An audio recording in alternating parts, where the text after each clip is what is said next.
Now start. Hey, Uncle Carey and Chad, it's your Uncle Mitch here. I'm still in the Philippines. As you can see behind me, there's an active volcano, Mayan volcano, and the city that I'm in is Legazpi.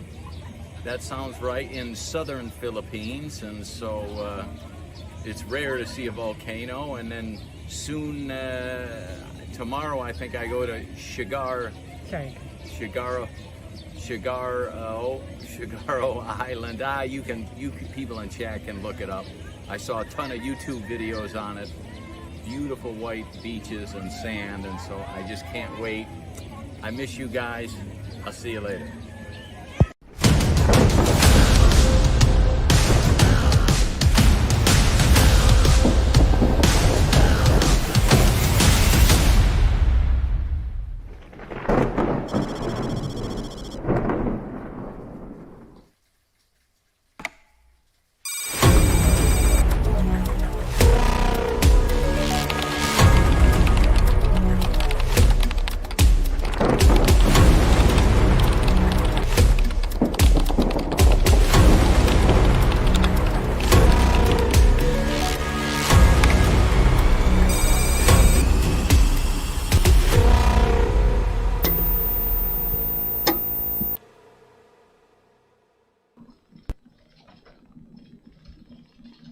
Hello and welcome into my latest live video, now in 4K with the option of closed captions happening live.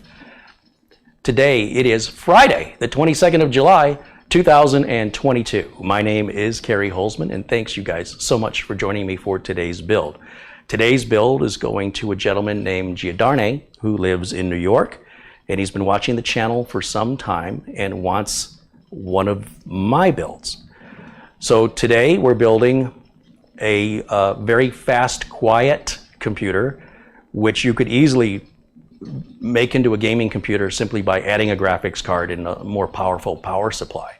Hence the name Silent but Deadly. That's what this build is.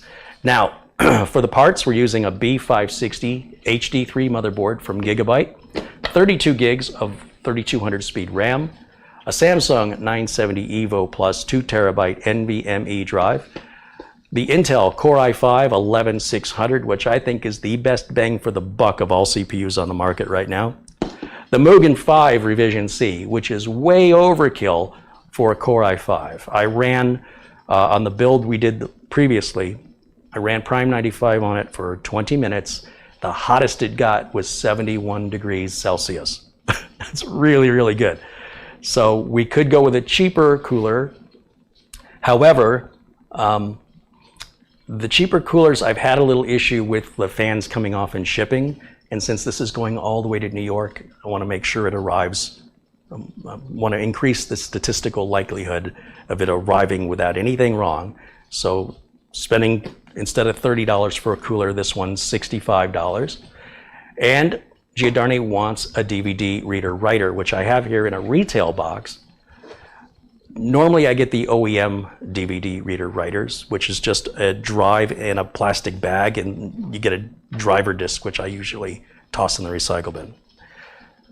For whatever reason, at Amazon, the retail box version was cheaper. That's not normally the way it is. The retail box costs extra because you're paying for the box. There's usually documentation, which an OEM version would have neither a box nor documentation. And it may even have a SATA cable included, so that extra cost extra.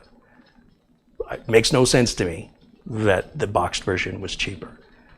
It does crack me up, or I just shake my head, just an SMH moment when I read the reviews on Amazon from people who purchased an OEM DVD reader writer and were offended that they were shipped a bare drive in a plastic bag. They automatically assume they were sent something used. They were expecting it to be in a box. OEM parts generally mean that you have to support it yourself, and that you're not going to get the documentation in the box. Imagine an OEM would be like Dell or HP, and they're building all these desktops down an assembly line. they don't want to pay the labor and have to deal with the bulk amount of trash of having to unbox these products. So they'll get a big crate of DVD drives, for example, or hard drives or motherboards, and they'll just be the raw product in some kind of a bag.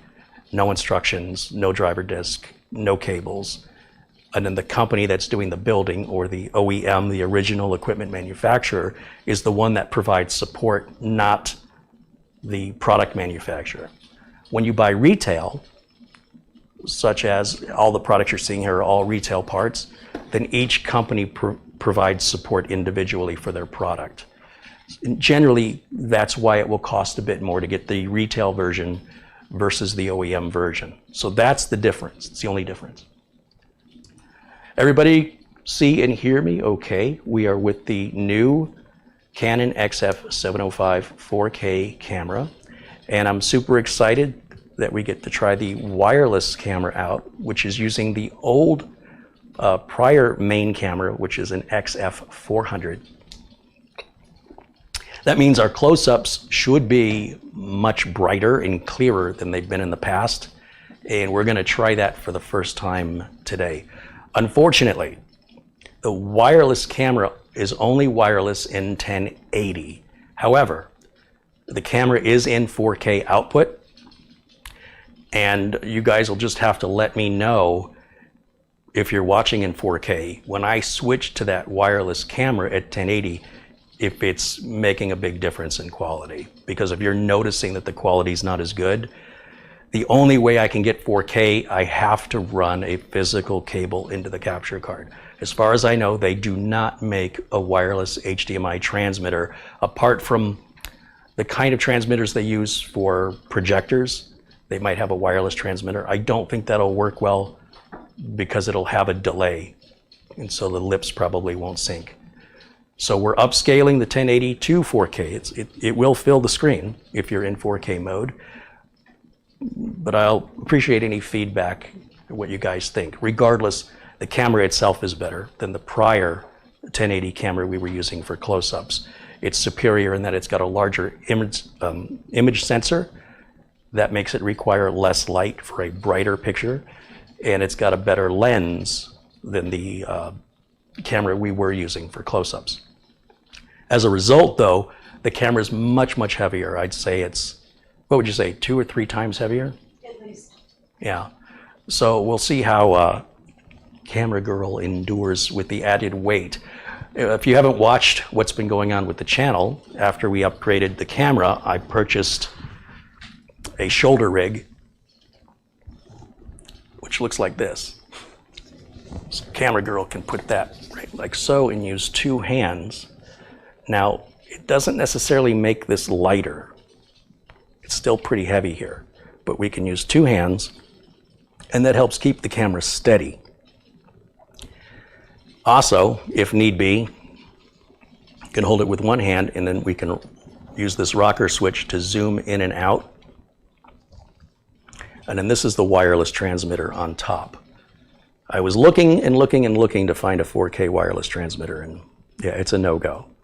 So I hopefully have the brightness and the white balance set on this. We might make some minor adjustments as we get to that point. It's all part of the tuning of the new equipment. And then once it's tuned, we should be good to go until there's any major changes like a different studio with different lighting. Okay, so that's what you can come to expect during today's video. And as big as that camera is, the XF705 is twice as big as that. You get into these really nice lenses, and the lenses themselves are what's adding the weight primarily. It's thick, heavy glass. Do people want to see what it looks like on it? Do you want to try it? We can, you know what, that's not a bad idea before we get rolling. Instead of waiting until we get there to deal with it, let's try and adjust the image quality as good as we can now, so when we go to the wireless camera, all right, come over here, put that on right like so. We'll open this and turn this on, and we'll turn on the wireless transmitter.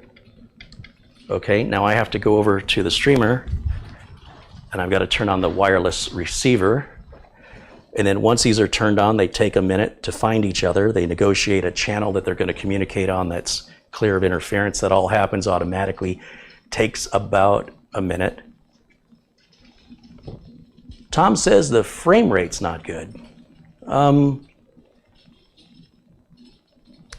Andrew says he's getting a blurred picture. If you're getting a blurred picture, it's probably because your resolution, the little gear below the video, change that gear to a higher number.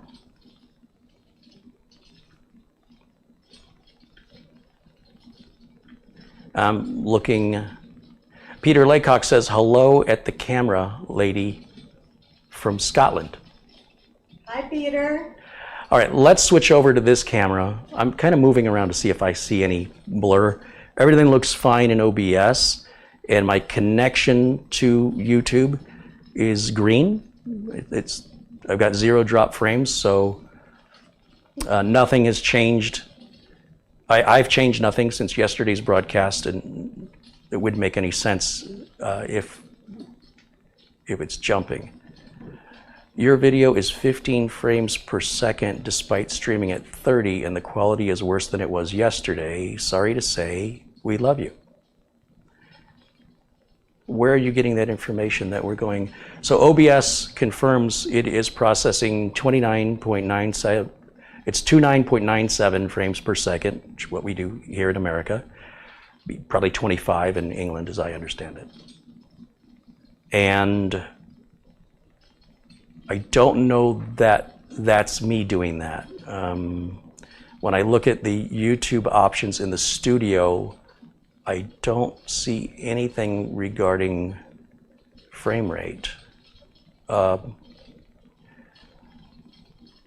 a couple of people are saying the video is stuttery. Other people are saying it looks fine. It could be the sum.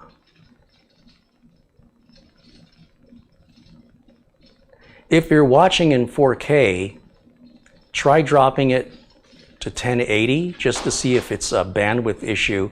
I don't know what kind of bandwidth each of you have at home, but it may be that your bandwidth isn't enough to cover it. So if you manually drop it to 1440 or 1080 and the video doesn't stutter anymore, then that's on your internet connection not being able to handle that much download to you. So let me know. Try that and let me know. Boeing 757 pilot contributes $5. Thank you, Boeing 757 pilot.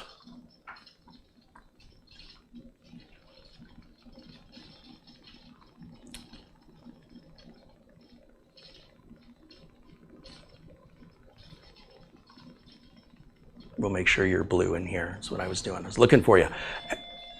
Okay, give me just 1 second. I am expecting a package, so I'm going to just walk off camera for a second here, guys.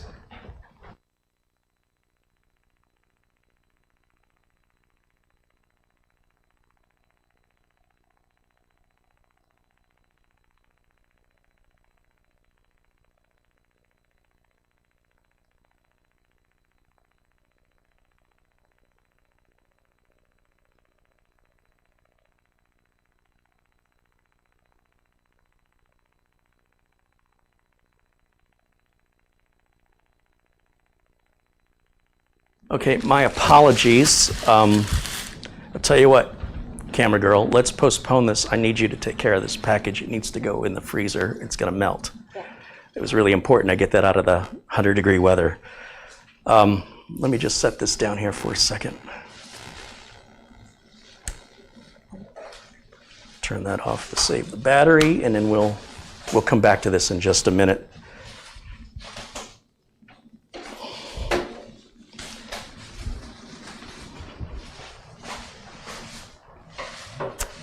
Okay, Alan Lindos with a $7.77 Super Chat contribution says, happy Friday, Carey and Mara. By the way, did you know that closed captioning is on? Like that fridge you showed earlier. Oh, he likes the fridge. Always a cold Gatorade. Yeah, I should put it back here somewhere so I can just reach over and grab one. For sure.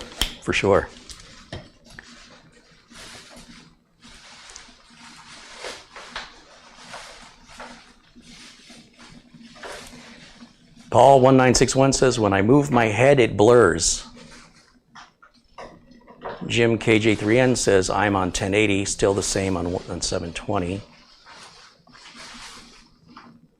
Carlos Hernandez says he dropped to 1080 and it fixed fluttering. Craig Lilly says he's at 2160p and he sees no problems. Roy Starman is given a super chat of $10. He says, I got here a few minutes late, so here's my late fee. Well, I'm the one actually running late. Do I have to pay a late fee? We're having a little technical difficulty apparently. The whole reason I went live yesterday was to set it up so this wouldn't happen, and it happened anyway, right? Whatever happened, we're still trying to figure out. Trevor also says the fast movements look blurry at 1080. Piter says 3840 by 2160 at 30 frames per second here in the Netherlands.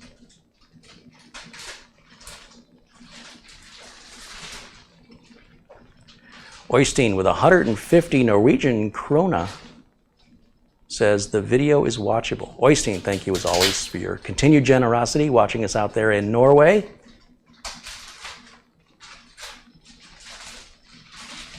William says it's stuttering a bit for him as well. This is pretty interesting. Where are we getting the stutter? The video is stuttery at 240p. Okay, it's useful information. I appreciate you letting me know. Dan says it looked so good yesterday. I'm wondering if YouTube is just getting a lot more demand on its servers right now, being that it's a Friday and maybe other people are going live. It may be nothing on my end that I can do, but I'm not sure yet. There's our friend John Jack Wilson with a $20 super chat contribution. He says, check your PayPal. All right, John, I will do that.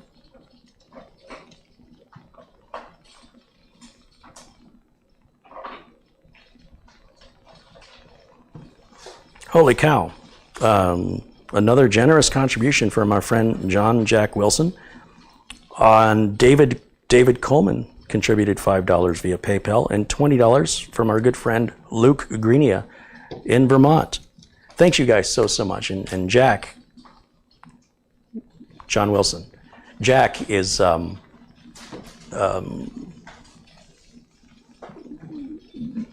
one of, I would say, I would call the role that folks like John Wilson and Peter Laycock, and there's a handful of others, where I would say they're benefactors. That's the best way I could explain the amount in frequency which they are contributing to the channel that's enabling me to pay for all this stuff, right? So I don't know if I can ever really show my gratitude to them. I'm still trying to think of a way that I can make them feel the way they make me feel, right? But of course, I hope that I'm able to do that. I'll feel better if there's something I can do for them. So guys, don't hesitate to reach out if there's anything I can ever do for you. It's just, I like to return kindness with kindness. And at this point, the words don't feel adequate, but thank you so much. Okay, let's see what else we're missing here. It looks like it's coming through at 18 frames per second. Interesting, very interesting. Well, I can confirm the OBS is processing 29.97, which will often be rounded up as 30 if you're looking at the specs. Video at 1440 is good in Ohio. Oystein says it's luckily not VHS quality. Well, let's hope not. So Dave Hall says it's only blurry if I'm doing fast movements. So if I move around, you might see a little ghosting, which it shouldn't be doing at 30 frames per second. 30 frames per second is what your television is probably, everything you watch on TV is probably 30 frames a second. Unless you're filming some high-speed sports, for example, then you'd want to go 60 frames a second. It absolutely would do us no good, and it would double our bandwidth by doubling the frame rate. And unfortunately, the little gear icon, if I broadcast at 60, there's no way you can choose 30. I tried that, and it really upset a lot of people that no matter how much they lowered the resolution, it just wasn't playing well for them with their bandwidth. So at least if I have increased the resolution, viewers can decrease it for whatever their bandwidth is. But if I turn on 60 frames per second, the video becomes unwatchable to a lot of people. So that's why I don't use it. Ryan says, Mitch's video didn't stutter, and neither did the intro animation. The stuttering started as soon as you came in. Can you double check the settings on the camera itself? That's an interesting observation, and I appreciate that additional information. Let me step over to the camera and see. I did make a change of turning the gain control to manual, and maybe when I did that, it affected, maybe it's the shutter speed. Let's see if we turn the shutter on.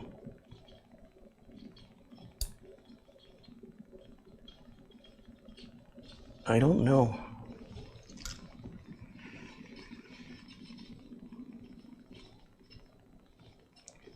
I can see a little bit of blurred motion, but it's not terrible. It's not a stutter from what I'm seeing in OBS. Let me put the camera back to automatic gain control. And that may change the brightness of the picture.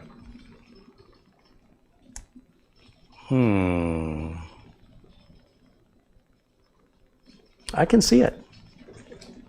Come take a look at this. You see it? Does it look like a strobe light effect? If I put the camera in full auto, we're going to lose our colors, right? So let's go full auto.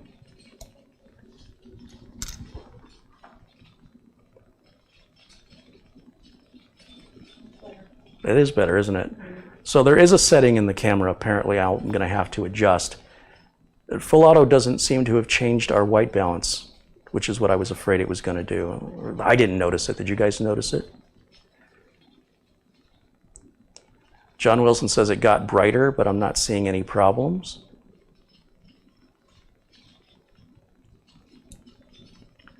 Vern Mahorny says it is sharper.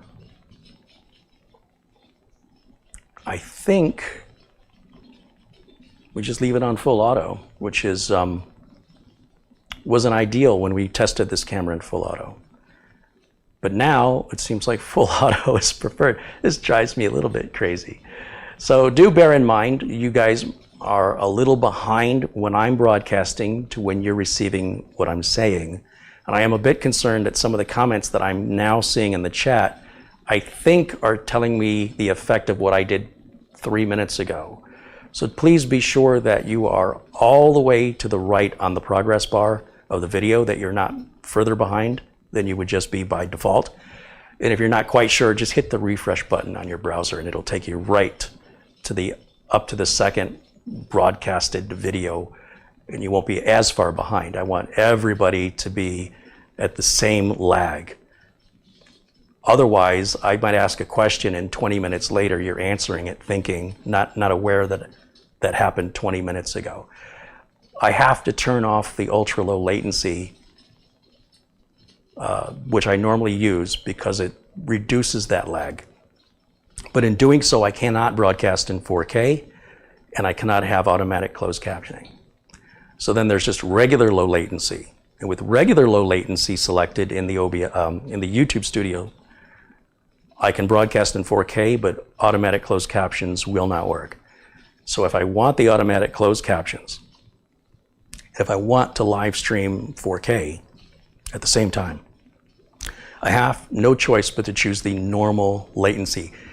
Latency is just a fancy word for lag or delay. So we're at the longest delay.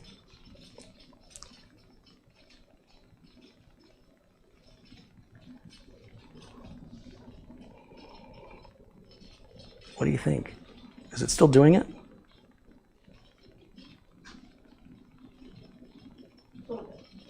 Huh. That's really, really bizarre.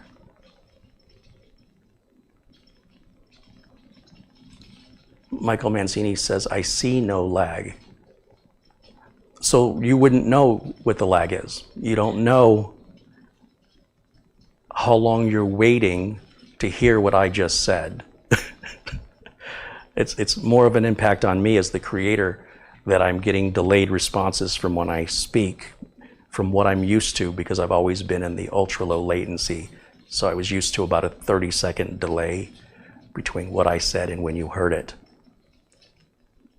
Tom Miller says the frame rate is still off. Am I using the same cable? Yeah, I'm still using the same cable. The preview screen on the camera looks perfectly smooth. It might be a capture card setting, but I didn't make any changes. This is the fun of setting up new equipment, so I appreciate you guys bearing with me. I'm not going to spend too much time on this. We're going to move forward after just check some basic things really quickly. I'm going to go into the properties of Camera 1 in OBS.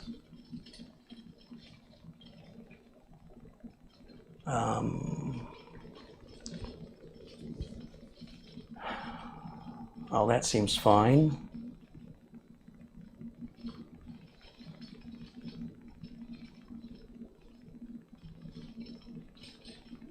(16-bit) stereo, 29.97 is what it's taken in.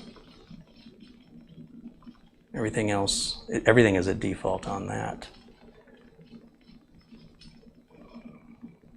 Yeah, at the end of the day, it's usually something simple I'm missing. It's just frustrating to have to deal with it when I've got a scheduled build, right? That was the whole point of yesterday's video, was that I could just spend a video getting the equipment tuned, making sure that you guys can give me feedback at how it looks, so that when I went live today, you know, it may not be perfect, but it should get us closer to perfect than where it was. And despite not changing anything, we're having this weird effect. Vern says this looks a lot better than when we opened. It looks like yesterday's stream, it's all good. Trevor says sound is fine, your lips match the screen, so our synchronization's good. It's just the fast movements are blurry. George says he's not dropping any frames. I can confirm OBS has not dropped any frames. Our connection to YouTube and our bit rate is solid.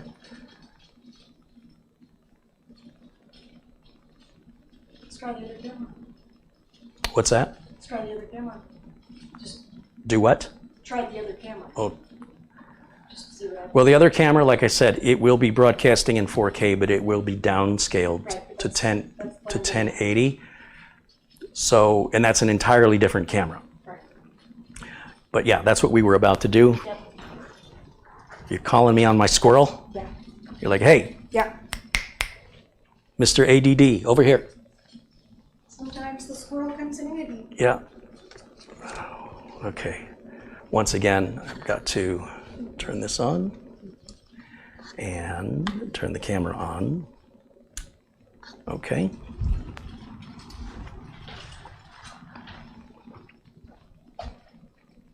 And let's go to the wireless camera, which we call camera 3. Channel 7. What's that? Channel 7. Is it synced? You don't have to tell me the channel. No, usually it's on 8. I just wanted to point out that Oh. I picked 7 this time. It's going to select it based on however when we turn them on, they negotiate to find the best interference-free channel. They don't check all the channels. As soon as they have a clean channel, so if it just randomly started with 7 and 7 was fine, then it just locks it in there and it doesn't go. That's just to make the whole thing happen faster. Okay, let's turn on camera 3. Let's activate that. Perfect. So come on in. Now this will be 1080 upscaled to 4K, and I'm moving around. Once again, I'll ask you to turn the camera, angle it, or yeah, there you go, that's good. All right guys, so here we are with a different camera. Again, the camera settings are 4K, the camera output is 4K from the camera, and then when it goes into the wireless transmitter, that's reducing it to 1080. Then the 1080 signal goes to the receiver, which feeds into the capture card, and then the capture card is either upscaling it or it's keeping it at 1080, and then in OBS, I take that source at 1080, which would only take 1/4 of the screen, and I say fit to screen. So that's like putting a magnifying glass under 1080. So where 1080 looks sharp on a 1080 screen, it might look a little bit grainy if it's upscaled to 4K. So I'm curious what you guys think. Let me look in the chat. They're saying it looks smooth. Perfect, looks good. Luke Greenia says, now that's smooth. Camera 3 is perfect, much better. Camera on tripod is the issue. Well, that's the new camera, so I expect it's going to take a little bit of time to dial it in, but this is a brand new problem. I also have another camera on the tripod. Thomas Backenstow says, wow, better. 1,000 times better, says William Grayson. So you guys aren't noticing any degradation of the video quality at 1080, is what you're telling me? That we're upscaling 1080 to 4K? Or are we just fixated on the frame rate? I mean, what about the image quality overall? Colors, brightness? Does it seem like it's a duller image? A softer image? Everybody's saying it looks good. Well, you're gonna have to hold that rig all through the broadcast now. Now, I'll tell you what I want. I'm gonna go over here to camera number 2, which is what I was using yesterday. And I haven't done anything to camera 2, so I'll just turn it back on. And I want to make sure that it's just the new camera that we're having the issue with. So let me switch over to camera 2. There it is. So here I am on camera 2. This is a full 4K out of the camera into the capture card, full 4K image. Do you guys notice that the picture looks sharper? And the stuttering shouldn't be there. In fact, I can see it's very smooth here in OBS. So that is camera 2, and then we'll go back to camera 3 for a comparison to go to the upscaled 1080 image to tell me if you notice any image quality degradation. Like I said, I'm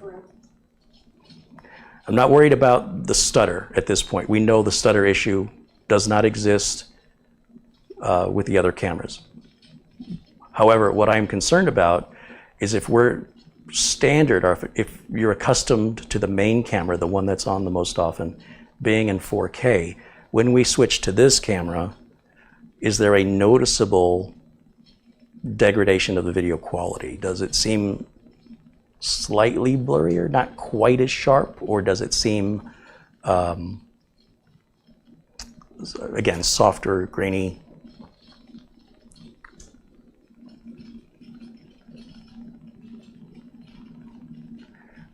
See what they say in the chat.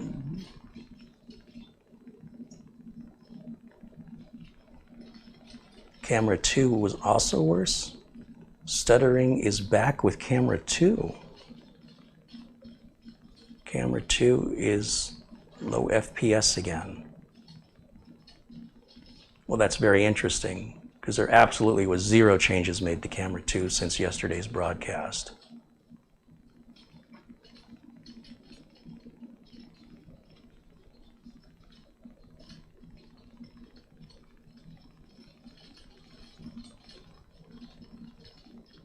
That's pretty fascinating.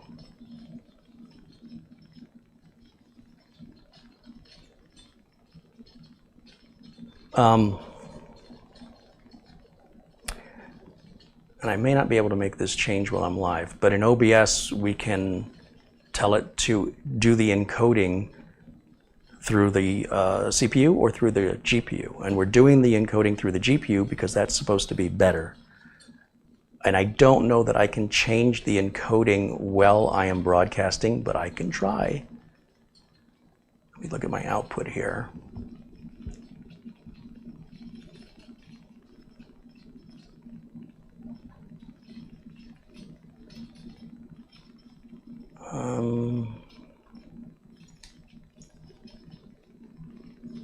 Yeah, all the options are grayed out because I'm live. I can't make any adjustments to that.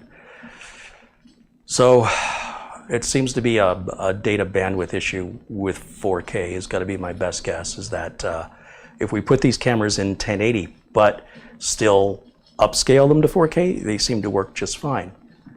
It's kind of cheating because it's not really 4K that way. Les Stevenson says he doesn't see any issues with either camera. He says his picture is clear. Looks more natural in the handheld camera. Well, okay, we just have to figure out what's different. I manually configured the handheld camera. I have 3 of the same model camera on tripods. 2 on tripods and 1 that's being held. And I manually set all of them to the exact same settings. The only difference is this one's got that wireless transmitter that's sending out the signal out the transmitter in 1080, and then so it's originally at 4K, just so you follow this. In camera, it's 4K. Out of the camera, it's going through the wireless transmitter at 1080, into the capture card at 1080, that then gets upscaled back to 4K, either by the capture card or by OBS. I think it's OBS that's doing the upscaling. I think if I take it pure out of the capture card, then we literally get just the quarter of the screen, because 4K is 4 times 1080. And that also means 4 times the amount of bandwidth I have to use. Okay, well that's as far as I want to take this. We'll go ahead and run on this camera as much as we can today. You let me know if your arms start getting tired. And we'll just do mostly handheld today. All right, I'm going to put you to work today. Robert Jones contributes $5, says, Carey, this is a good early fee. Thank you, Robert. And Ryan in Canada with a $2 contribution said, it looks more natural, I find. I'm assuming it is referring to the handheld camera. Okay, well, let's start prepping the board.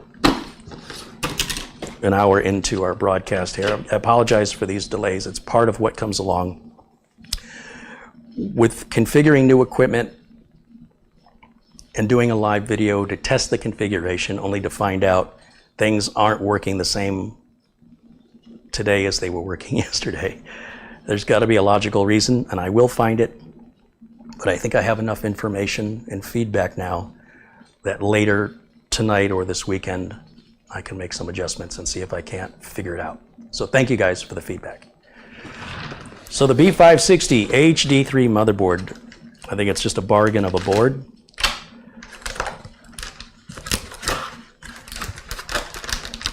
Will work with 10th and 11th gen CPUs.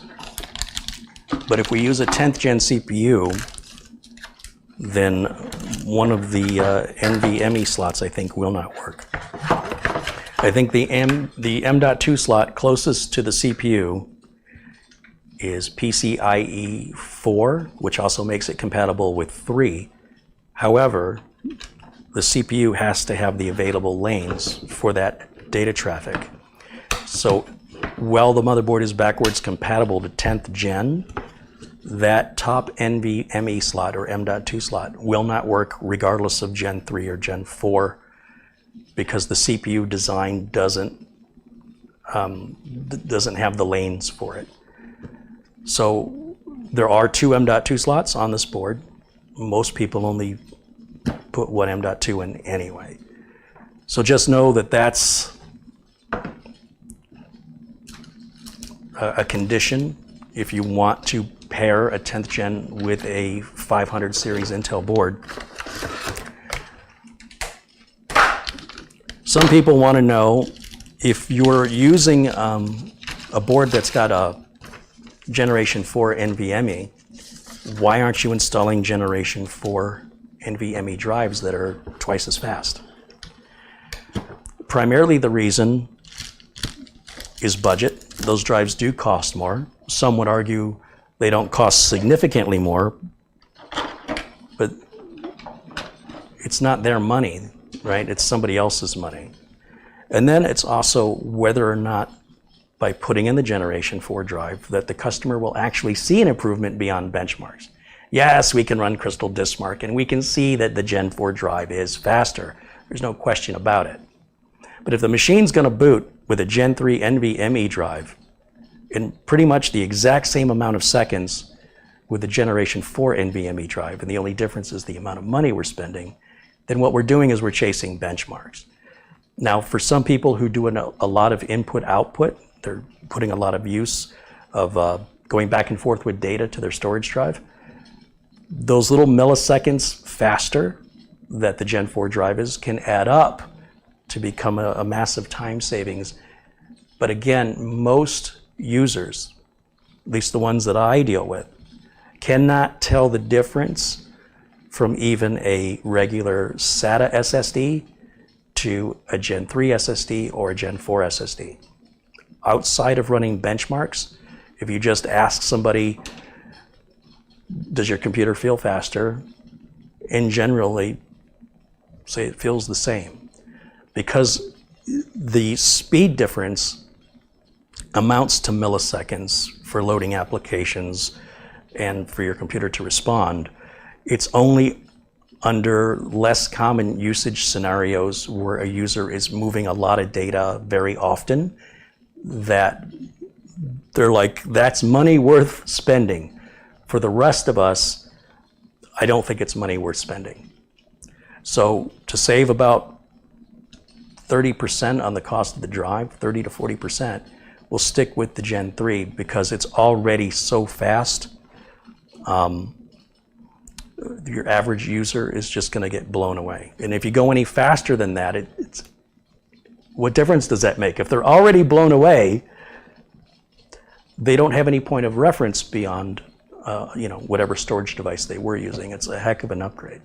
And the good news is, because my machines are all built with modular parts, that if the way they use the computer changes, let's say they get into photography and they're doing a lot of photo editing, and now they feel like they need a faster drive, they can buy any NVMe drive out there of whatever performance they want, that's Generation 4, and very easily install it themselves. It's one screw, anybody can easily do it. So just because I'm building it this way doesn't mean it needs to stay that way forever. But I will tell you that there is often, it's not uncommon that I get criticism from viewers who feel that I'm doing a customer a disservice by not giving them the full performance that the board is capable of. And what I find sad about the criticism is they don't take the time to ask questions why. In their mind, there's no excuse. There's absolutely no reason for me to ask why, because there's no acceptable reason that you wouldn't spend the extra $30 or $40 to get the performance that you paid for on the board and the CPU. And the reality is, the customers that I'm selling these machines to would never see any difference other than they'll see the $40 or $50 difference, right? Whatever the difference is going from Gen 3 to Gen 4, they'll definitely feel the impact of that on their wallet, but not necessarily going from Gen 3 to Gen 4 do very many people notice it's any faster. Some of you will, but I'm telling you that's the minority. So I think what's important before you criticize anybody's build, I think, just out of respect and even for your own information, maybe ask why. And if you don't like the answer why, well, you're welcome to your opinion. If I'm building the computer for you, I'm going to build it what you want and what you're paying. If I'm building it for somebody else and you don't know the other person, you don't know the conversation we had and why we selected the parts, then for you to suggest the part selection wasn't ideal is it's a little offensive and disrespectful because you don't know what budget the customer has, and there may be other very valid reasons that that you never considered. And furthermore, the idea that people are judging as though it's my duty to seek their approval, I also find it's like bullying is what it is. It's harassment. So that hasn't happened very much lately, but there's on occasion someone will come in and just look for every negative they can find. So if I do a bunch of things they like, they say nothing. If I do one thing they disagree with, they want to make sure I know, even though I didn't ask. When people decide to go after the negative like that, when they're just watching for scrutiny, what they're really doing is they're robbing themselves of the enjoyment and purity of the video for what it is. Nothing they're going to say is going to change that video. Nothing they're going to say will have any impact whatsoever with regards to how I'm building and selecting parts for each individual customer's expectations, needs, and budget. At the end of the day, it's critical for my business to make sure my customers are satisfied. Sharing these builds on YouTube is a way for me to share my experience and encourage those of you who are intimidated that this is so easy. Let me show you how easy. You can do it yourself. And then people who already know how to do it may come in because they enjoy watching it, or to police me. And it's the policing part of it where they don't have any authority, and I don't know who they are, and I don't know why. If I look up to you, if I respect you, and you tell me something, it'll be far more impactful than a complete stranger coming in and criticizing. I don't know who you are. I don't know why, you know. If I don't know who you are, your opinion isn't valuable to me. It's not. I don't think it would be valuable to anybody, especially if it's negative. And I don't know why someone would voluntarily do that to themselves. However, the good news is it rarely happens. It's happened recently, and you know, I had to ban somebody because of it. You know, on one hand, they say that they're a big fan of the channel, and on the other hand, they disrespect me. It's very strange. Ken Jung has become a member of our channel for 3 months. Right on. Thank you, Ken. Welcome to the Tech Club.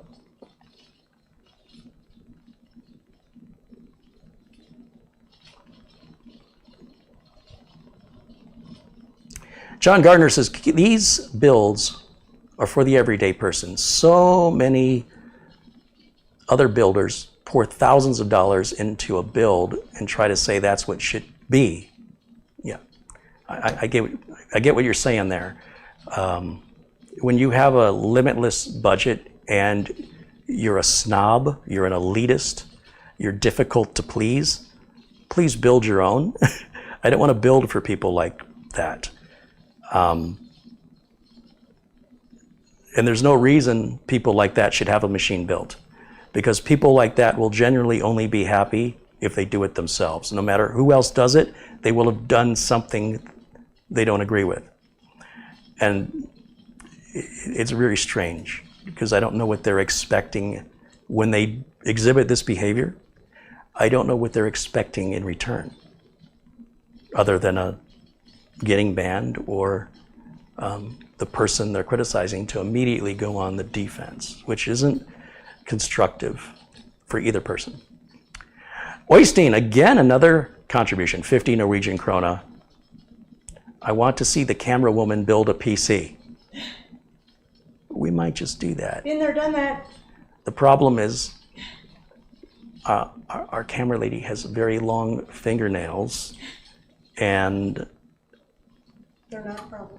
picking up little tiny things, or like if you've got to get down onto the close to, let's say the motherboard, and you've got to tighten something down, her fingernails get in the way. She kind of handicapped herself with the fingernails. She says she hasn't, but I'm telling you, she hasn't. Could be fun to watch her struggle to pick up one of those little M. Of me building a computer. Yeah, but I want to see you pick up one of these little M.2 screws. I want to see how you do it. Okay. Ron S. with a $10 contribution said, camera 2 was great, Carey. I have a 4K monitor and it was super. Thank you, Ron. Thanks for the feedback. Other people were saying that camera 2 still had the stutter, although it seemed fine on my side. But I'll look at it after, maybe this weekend, after the broadcast. And another $10 contribution also comes in from Ron S. So thank you again, Ron. Ryan, with a $5 Canadian contribution, said, the camera you're using now looks more natural.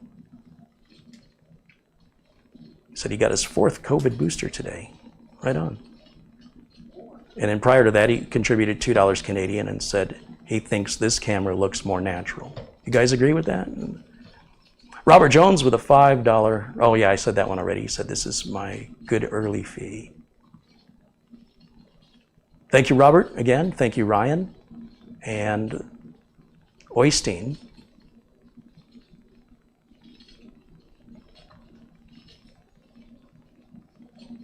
Scrolling through the chat. I think I got everybody. Did I get it? Did I miss anyone? Let me know in the chat if I did. Tim Davern says, hello everyone from just outside Seattle where it's currently 70 degrees Fahrenheit. Whew, that's 38 degrees Fahrenheit cooler than it is right now here. CCTV user says, Carey, take a pair of pliers to the fingernails. You know what? She breaks them all the time. All the time. She's always got a fingernail repair kit close by. Boeing 757 pilot with a $20 Super Chat contribution says, my friend builds expensive rack mount builds for TV and radio broadcast, and he laughs how many gaming experts complain that the build is insufficient. They fail to understand the purpose behind the build. Samuel thinks the 4K issue is probably with the cheap HDMI cables not being 4K compatible. Well, the cables do claim to be 4K compatible, and that's a super easy thing. We could just get that out of the way and try it. Yeah, let me just check that, because I really like the thin cables. I really want to use them, but if it's the cable that's causing this issue, well then, I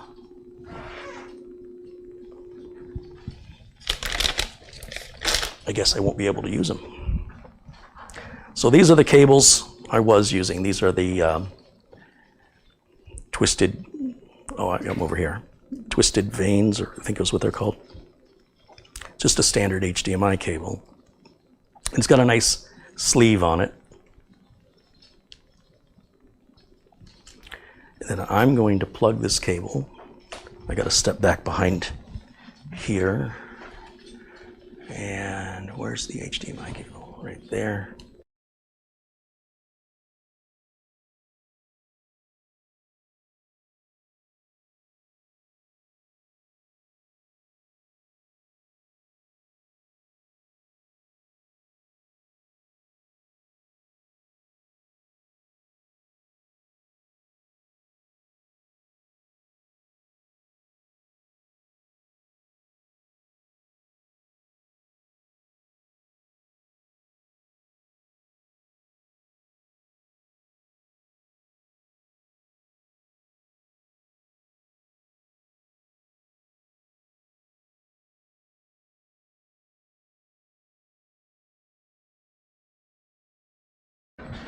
And again, we didn't have this issue yesterday. So I'm going to go back over to camera 1. I think it's still happening. I don't think it's a cable. What do you guys think? Do you think the cable made a difference? Moving stuff around? I don't think it's the cable. And I really hope it's not the cable. I really, really like those thin cables. It still seems like it's stuttering to me. And the color. What about the color? Color is not as sharp. Color's not as sharp? So that would be a white balance for me to adjust. Oh, we've got the camera on full auto. That's why. Let me take it off of full auto and put it back the way I had it, which is using the custom white balance that we set. And that should fix the color problem. Full auto is now off. And then now let's go back to automatic gain control as well.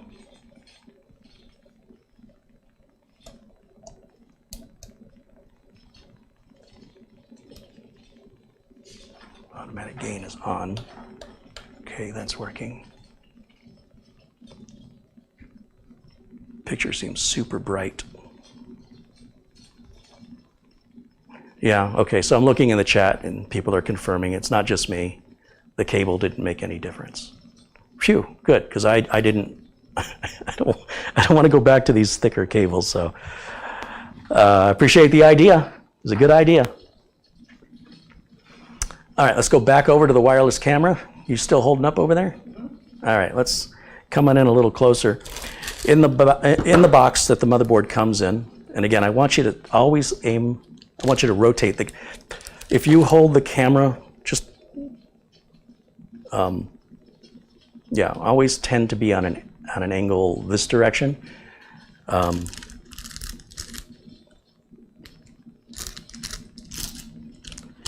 We have our I/O shield. I'm going to keep this in the box because we don't need that until we're ready to put the motherboard into the case. We're not going to put the motherboard in the case until we prep everything outside of the case, primarily for your benefit. I wouldn't normally do it this way, but if I do it the normal way, it's not ideal for filming. It's going to be very hard for you to see anything other than the backs of my hands and my back and back of my head.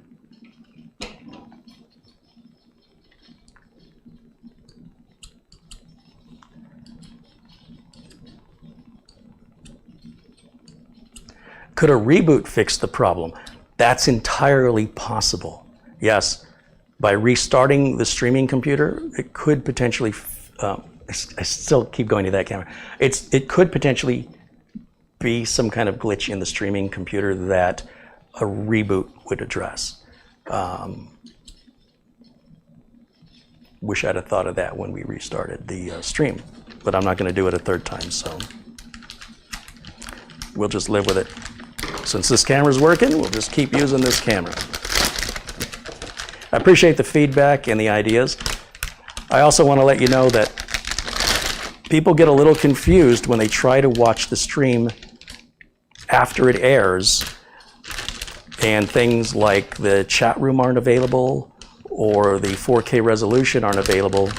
And that's because as soon as I end this live broadcast, YouTube has to process the video.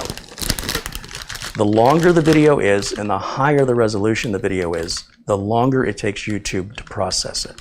It may take from 10 hours to 24 hours before the full resolution and the chat room play back. So if you're watching the video after it airs live, but it has not been 24 hours yet, and you're saying, I don't know what chat room he's talking about, or I don't see the 4K option, it's probably because you're watching the video too soon after it ended and YouTube is still processing it. The amount of time it takes YouTube to process it also depends how many other videos they're processing in that particular moment. So sometimes the processing is faster than other times, and we just don't know. We don't have any control or even any gauge to know how busy those servers are. So there's no way to anticipate how long it will take, but that's generally why people will be confused and say, you know, I was just watching it live and then the stream ended and I wanted to go back and see what I missed. And so they're literally watching the video minutes after it ends. And I'm grateful that YouTube lets you do that, but you're not getting the full resolution and you will not get the chat room for several hours. Now, if it's been a day and it's still not offering the resolution in the chat room, then please let me know. But otherwise, that's normal operating procedure for all live videos on YouTube, and it's always been that way.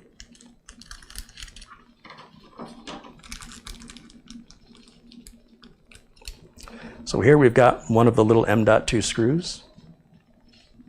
My hand is definitely not that pink in real life, so still may have a little white balance issue here.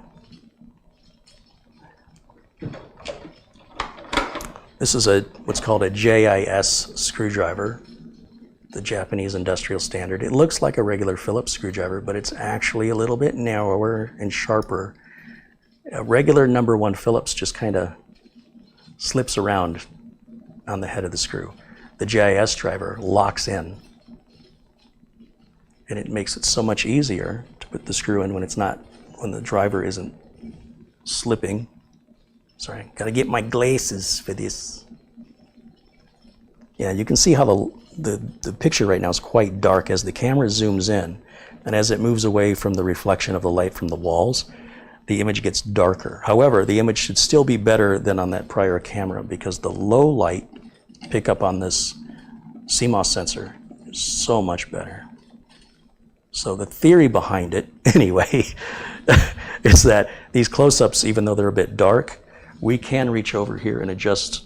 Hold on, stay where you are. I'll adjust the video gain while we're live right on the camera. And we can brighten that up a little bit. There we go.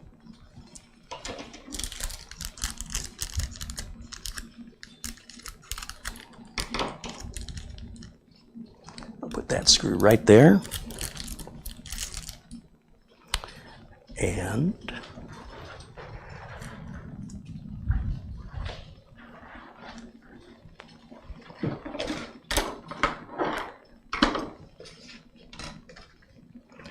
this is brand new Samsung 970 EVO Plus 2 terabyte. These are on sale today at Amazon in the US at $179.99 or 95, $180. That is a screaming deal for a screaming fast Gen 3 drive. I'm not aware of other M.2 NVMe's that perform reads and writes at these speeds at that price. The price changes frequently. So if you're gonna buy it later, it may be $199.95 or $215. But do know if it's selling for $179 now, and you go to buy it a couple days from now and it's no longer $179, but instead it has gone up. If you wait and keep an eye on it, put it on your Amazon wish list and check it daily, it will likely drop again. But right now, as far as I know, they're still available at $179.99. And if you're a Prime Amazon customer, you can get next day delivery free of charge.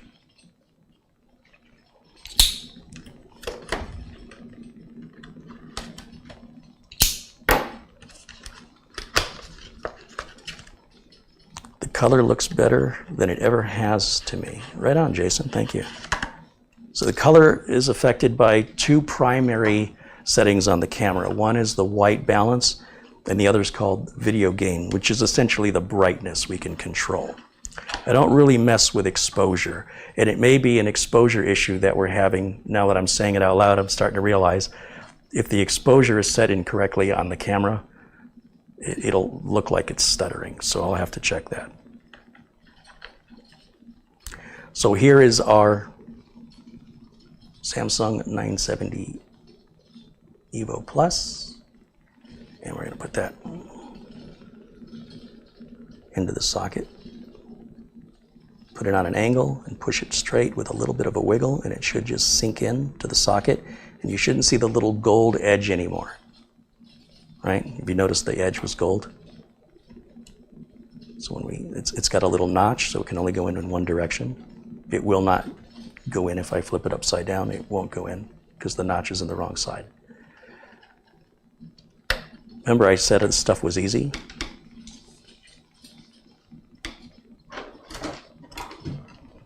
I like that I don't have to run any power cable or data cable. I also like it how much faster these are. It's all wins. In fact, at $180 for a 2 terabyte SSD, in some cases, the 2.5-inch SATA drives of this capacity cost more money. So other times they cost the exact same, but these run 4 times faster than those 2.5-inch SSDs. A lot of times you're accustomed to paying more to get faster. In this case now, the manufacturing cost is such that fewer materials are needed to build the NVMe. They don't have to put an enclosure on it. They don't need to have the SATA and power connectors on it. It's much faster and cheaper to put these together now. You're tilted. There you go. You hanging in there? Getting a little rough. It's getting rough? We're gonna put some muscles on you. We still may end up having to get you one of those steady cams. I saw them on Amazon today for about, a cheap one was about $350. They're usually like $3,000. And the reviews are a bit mixed. Some people love it for the price. Other people say, don't buy the cheap one, you'll regret it. I don't know who to believe. But basically you put this vest on and it's got an arm that attaches to it, and the camera attaches to the arm. And then there, on the arm itself, I believe there's counterweights, and you have to fine tune it to offset the weight of the camera. And I think the cheap Steadicam, I think one of the reasons it's cheap is it's designed for cameras no more than 11 pounds of total weight. I'm sure that if you're using a professional film camera, they probably weigh 30 pounds, and the camera rig is probably needs to be built stronger, and it probably costs more to build, so it's going to cost more for the rig. And again, I'm just telling you as I understand it. The information I have may not be accurate because this is not my wheelhouse. This whole video stuff is secondary to my main, what is my career, is the, building, repairing, and upgrading computers. But I do enjoy working with video. I've always been attracted to filmmaking. I still have VHS tapes from when I had my big $1,000 VHS camcorder. Thing was about this big, huge battery on the back. And I wasn't doing that for anything other than for fun. Okay, here's our 11600K CPU.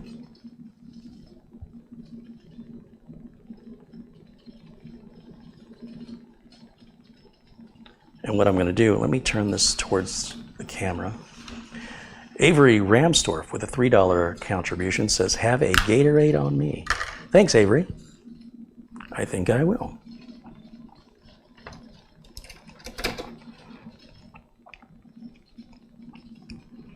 Little arrow on the circuit board. Do you see it? Little triangle?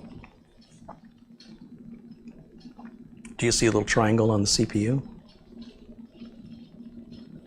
In one of the corners? You got to look really closely. It's very subtle.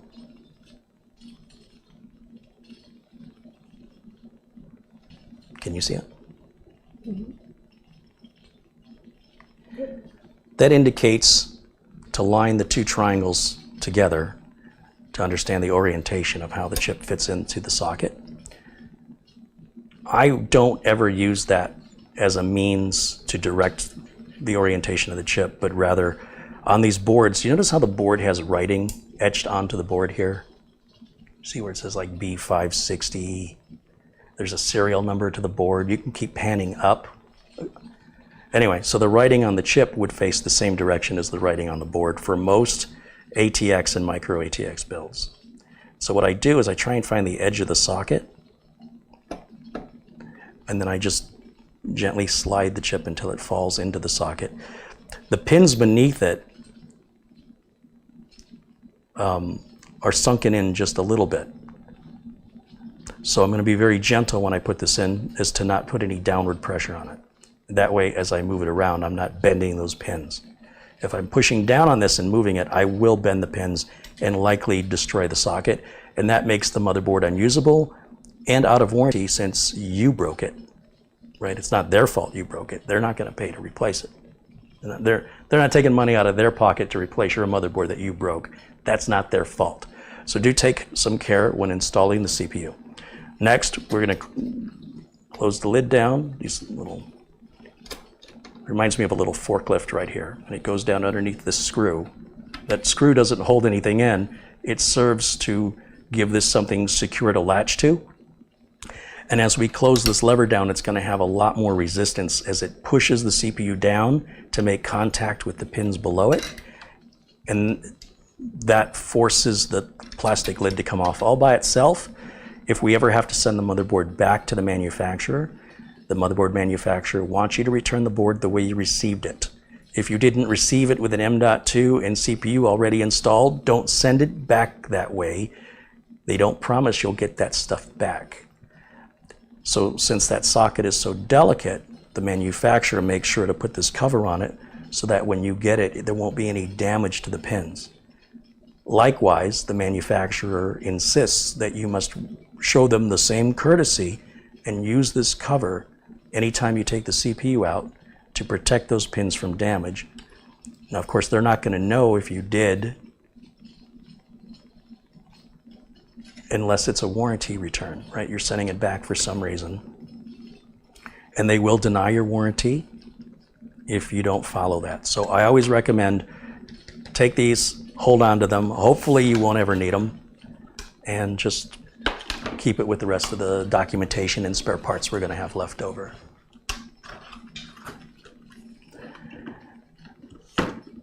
When we look at the Scythe Mugen 5, this is revision C, and the real only difference between revision C and revision B is the bracket for Intel is slightly changed to accommodate for the new socket 1700 12th generation chips.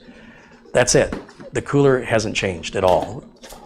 The heatsink is the same, the fan is the same, everything is the same, but it won't fit on a socket 1700 without a different type of bracket. So to continue making the Scythe Mugen 5 compatible with older chips and the new chips, instead of starting from ground zero and redesigning an entirely new heatsink, they know their heatsink works, and all they have to do is update the bracket. And so that's what happened with revision B, was they included the brackets for AM4 sockets. So the original Scythe Mugen 5 to revision B to revision C, that's the only thing that's changing. So the cooling performance doesn't change. That's what I'm getting at. So what it comes with in this cardboard box will be our documentation. The Scythe includes the screwdriver, and then all the mounting tools for numerous types of sockets, from AMD to various levels of Intel chips. That way, they don't have to manufacture a bunch of different models and worry about returns from customers who buy the wrong model that's not compatible with their chip. So no matter what you have, you're going to have a bunch of parts left over for brackets or screws or spacers that aren't required with the CPU that you have, with the socket type that you have. So back here to the box, take the Mugen 5 out of here. Open this up.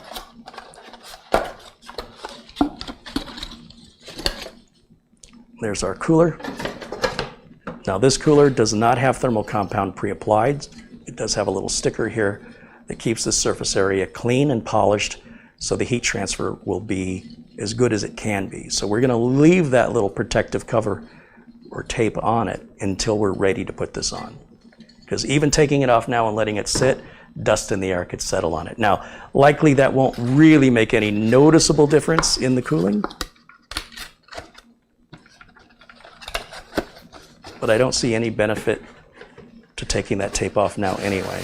So sort of playing it better safe than sorry kind of a mentality.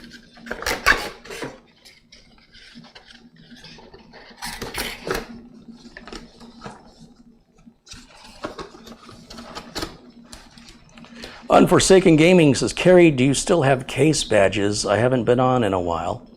My sister maintains the merch. If you go to CareyHolzman.com or shop CareyHolzman.com,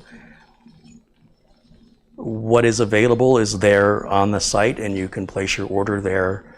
I don't have really anything to do with it other than giving my sister the blessing to update that site and to handle those in a timely manner, you know, expedite out and organize the payment processing, the envelopes that are needed, the, you know, stamps that are needed, and I just provide her with the items. Like I provided her with like 800 case badges. I don't know how many she's got left. She could have 799 left, or she could be down to 5. But if she's out, it'll say that there are none available on the site. But shop CareyHolzman.com. I really don't push merch. I probably should push it a bit more. And you can see what's available there. I'm not even sure anymore. It's been a while that I myself have checked in on it. But thank you for the question. It's a good reminder for people out there, especially for folks who are new and didn't even know that site existed. So getting back to the cooler, in this bag, all the parts necessary to mount this cooler on a multiple variety of CPUs from both Intel and AMD. The way that the CPU bracket comes out of the box, and you only use the CPU bracket on Intel chips. You won't, wait, is that right? I think that's right. It's been a long time since I put a Mugen 5 on a Ryzen. I think this is an Intel only bracket. I'm sure some of you in the chat will correct me if I'm wrong.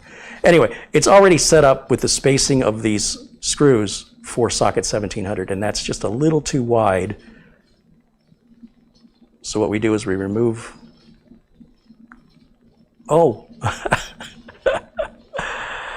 oh, this is a Revision B cooler. Darn it. I was saving this cooler so I could show you a side-by-side comparison whenever I had time. These screws don't move. These are locked in. You see that? They're like welded in. So there was no way this was going to work on a socket 1700 because these screws are too close together. Socket 1700 is just a little tiny bit wider. So what Scythe did is they just changed this part alone, so that there's a little plastic cover that sits on the corners, and you pull that, and then you can move the screw into its second position, which is towards the middle, or to its outer position, which is the socket 1700 requirement. This is my last Black Edition Revision B cooler where no adjustment is needed. You take it out of the box, you put it back here on the back of your motherboard, slide that, line it up, and slide it in. If you get one corner too deep in, the others won't go in, so you kind of have to balance that out. See how the holes are cut out to make room or to accommodate for the screws that are holding the CPU socket in. And there's a little cutout here, and it's the same on the other side, so that if you flip it 180 degrees, it fits exactly the same way. So easy to install. It's kind of hard to get it wrong. Then in this bag, jump out these parts. These long screws right here, these are used on an AMD socket. We're not going to use this on an AMD socket, so we definitely will not use these at all. We also have these standoffs. These are for Intel X series high-end CPUs. We're definitely not going to use these. So there's 4 of each. Just put those back in the bag, don't need them. Here we've got our brackets. There's 2 sets of brackets, one for Intel and one for AMD. The straight ones are Intel. The curved ones are AMD. We don't have AMD, so that could go back into the spare parts. Some people think I got leftover parts. What did I do wrong? No. No matter what, when you install a cooler, you are going to have spare parts. Now these little spacers, on one end of it, they've got a little rubber grommet here, and on the other side it's hard plastic. They want the rubber grommet to go up against the motherboard so you don't score up the motherboard, and it will fit kind of tight. And what that does is it holds that back bracket in that we just put in. So if this motherboard were vertical in a tower, and let's say we were trying to do this while the motherboard was in the case, it kind of requires 3 hands. to hold the bracket in while you're connecting things to the bracket. I'm missing a standoff. I mean a spacer. There it is. Once we put the spacers on, the bracket, as you can see, now won't fall out on its own. It's in there securely, so you don't need that extra hand if you were taking the motherboard and having to shift it around to get things put together. Not all third-party coolers have that consideration, so it makes the install a lot easier. It's just another reason why I'm a big fan of the Mugen 5.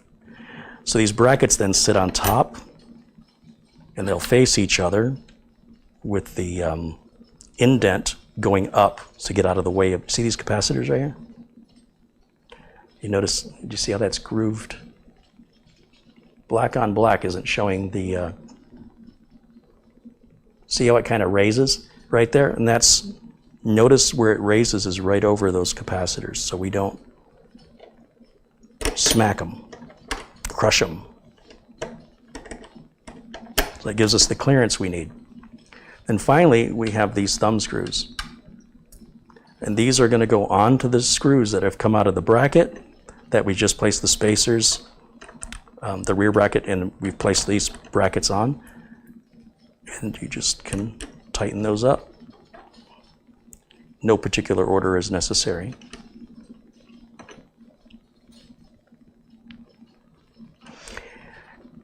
John wants to know if Mitch is holding the camera. Mitch is in the Philippines, and Mitch is a good foot taller than me. So if Mitch were holding the camera, it would be like me cutting away to the blimp cam up in the sky. Like the angle of the camera is much more ideal when filming downward. I'm going to just use my electric driver to tighten these up. So I think Mitch has been traveling now just over a month. And he said he was definitely going to be gone 2 months.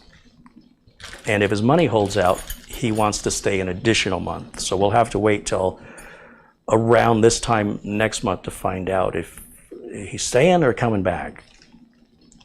But the video updates that we have from him, he looks very happy. I don't know what he's doing out there, but it's working.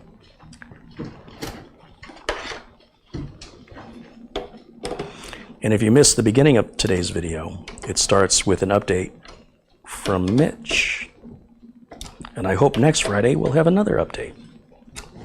It's kind of fun. I mean, that background that he filmed with that background looked like he was in front of a painting. It was like beautiful. Very photogenic area that he's in. Okay, now I'm going to apply the thermal compound. This is good that we can get a close-up of this because there's a lot of debate online about the thermal compound, and it's silly. It's all very silly. At the end of the day, it's just important you have the right amount of thermal compound within reason. The amount, rather the type of thermal compound isn't really making any difference. There are a lot of extremists online with regards to, because they're so passionate about it and they're so enthusiastic about it, they're more likely to create the content that people are watching or reading.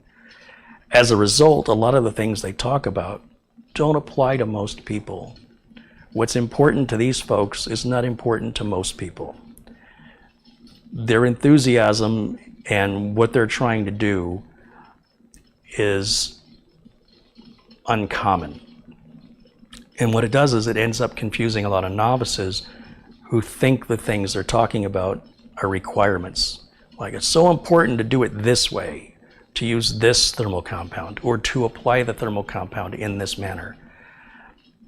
Unless you are doing, or if you're building a machine for the same reason they're building, that advice does not apply. For the vast majority of people, and again, if you're skeptical about this, I encourage you to experiment. Try applying thermal compound in different ways. Try different thermal compounds and run your own tests. Because otherwise, if people are arguing about something that they can't prove. And if you attempt to prove it, maybe then you won't argue for it anymore, because you realize it doesn't make the difference you were led to believe that it makes, unless you are an extreme overclocker. Now, I use a nitrile glove.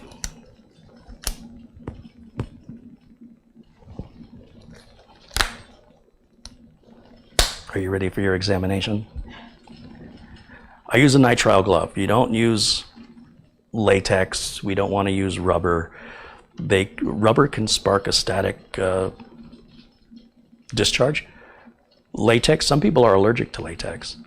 Ideally, we want powder-free, non-sterile nitrile gloves anytime we're working with electronics. And what I'm going to do is just a little finger painting, for lack of a better way of explaining it. I've guesstimated about how much thermal compound I needed, and rather than squish it down, the problem that I have personally is when we squish it down, I have no way to know if it's spread evenly onto the CPU. There's no way to know. If I put too much thermal compound, when I squish it down and it all oozes out the sides and gets all over the board, it's very difficult to clean up. So what this does is this ensures I don't have too much, that it's not going to ooze out, and it ensures I have complete coverage of this what's called a heat spreader, or IHS, internal heat spreader. That's what the top of the CPU is called. We do not apply the thermal material to the heatsink. If you bought a heatsink that has thermal material already applied by the factory, then you do not apply any additional. It's ready to go in that case. You don't want to mix two different kinds of thermal compound together. And everything else, those little bits of minutia, in reality don't really make any difference to your cooling. And if you don't believe me, try different experiments, try different thermal compounds, try putting it down in a different pattern, and let me know what your results are.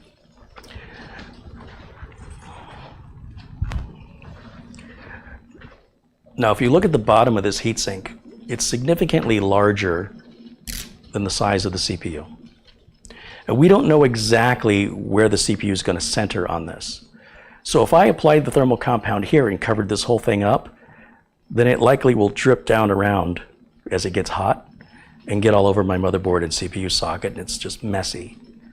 So let me give you an example. You take a good guess at where you think how much of this needs to be covered with thermal compound. Some CPUs are larger than others too. But when I take this heatsink and I set it down on top of the CPU, right there, so that this screw aligns with the bracket. Now when I pick this up, if you're curious, how would I have known to put the thermal compound exactly like that? Because that's exactly where it needs to go. Any area that there's no thermal compound on isn't touching the CPU. So you'd spend more on thermal compound because you'd be using more of it, and it would give you no benefit, and if anything, create a mess.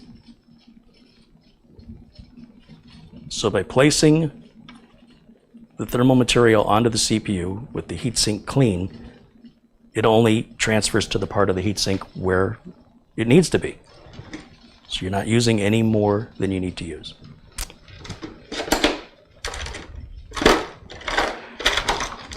Did I put the Scythe driver in the box? Is that what I did? Oh, it's over here. So now I can just get this started. A couple of turns. Not too many turns. Time for the glasses. There we go. Just want to get it started. Then we're going to go through the hole in the top of the heatsink using the included driver. Find the slot in the screw. Align that with the hole in the bracket, and now start this one. And then just start moving back and forth, trying to balance out the amount of pressure on each side so that one side so the CPU doesn't end up sitting sort of on an angle, because you wouldn't be able to tell if it's doing that by looking at it. And the only way you would know is you'd be running hot. You'd say, I thought Carey said this cooler was good. My CPU is running hot. Well, likely you tightened one side down before you tighten the other side. It's an easy fix. All you have to do is unscrew both of these, and then once again start with one side, just get it started, go to the other side, give it 5 or 6 turns like this, and then come to the other side, do those 5 or 6, and then maybe do 5 or 6 more, and then come to the other side until they stop. That'll ensure that no warpage is occurring, and you're getting full contact between the bottom of this heatsink and the top of that CPU for the best cooling possible. So a lot of people overthink it. They make something about it over nothing. They focus on what doesn't matter instead of keeping life simple. And that's their choice, but it doesn't have to be your choice. Personally, I'm a fan of simple. I'm also a fan of getting a good deal for my money. I think most people are on board with that. There are some people who want the best performance and price is no object. We'll let them build their computers. Like I said, those are very difficult to please people, very demanding. So these are the little brackets that are going to hold the fan onto the heatsink. And what I do is see how that screw sticks up right there? Bring the heatsink down on top of that screw, and then I pull back on these wire hangers, and then I slide into the slots on the heatsink, just like that. It holds that fan in place. Then we've got the fan power cable. This is a good time to get a nylon zip tie and clean this up now, because once this is in the motherboard, the top of the case is right here. And as you can imagine, trying to get in to the gap between the top or the side of this heatsink to the top of the case makes it almost impossible to try and manage that cable. And if you're like me, every time you look at it, it's going to drive you nuts. So I'll take a moment right now.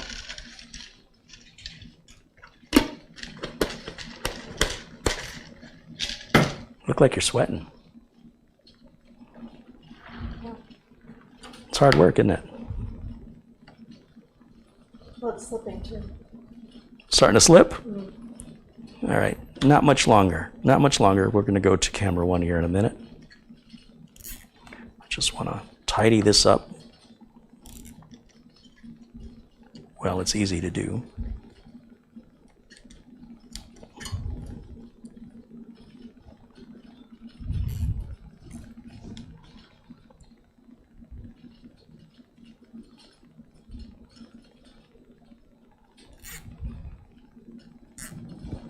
Okay.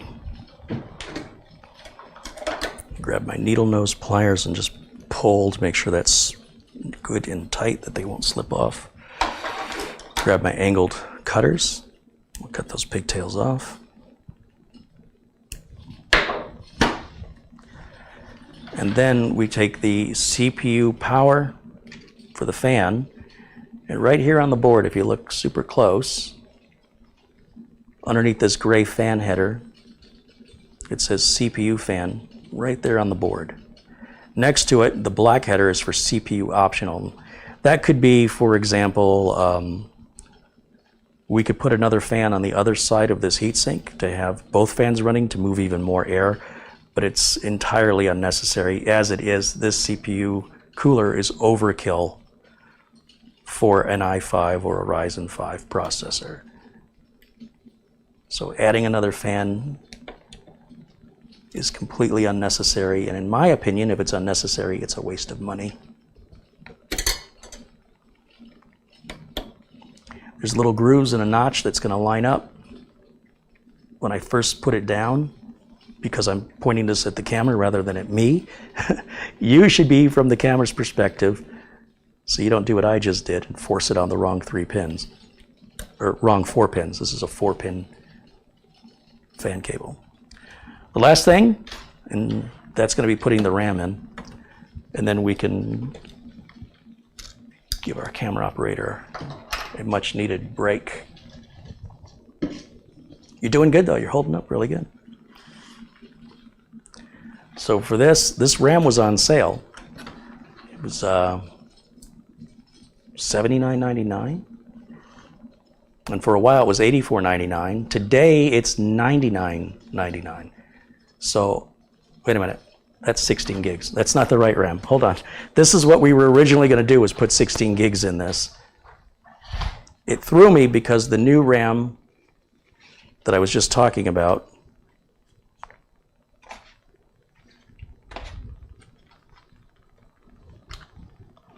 is the same color. It looks the same, but the packaging is different.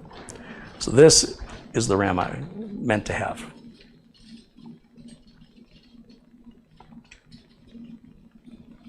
Again, the prices fluctuate regularly on this RAM. It goes up and down. Also, Newegg sells it. You might check Newegg's price against Amazon's. This was at the time $79.99. I bought 3 sets. I used the first set. I'm now using the second set. I'm down to 1 set left. And I think it was a limit of 3 when I bought it. Now the price is $99.99. I give you this information so you know if you want to buy this RAM and you can wait, keep an eye on it at Amazon and Newegg, and I'm sure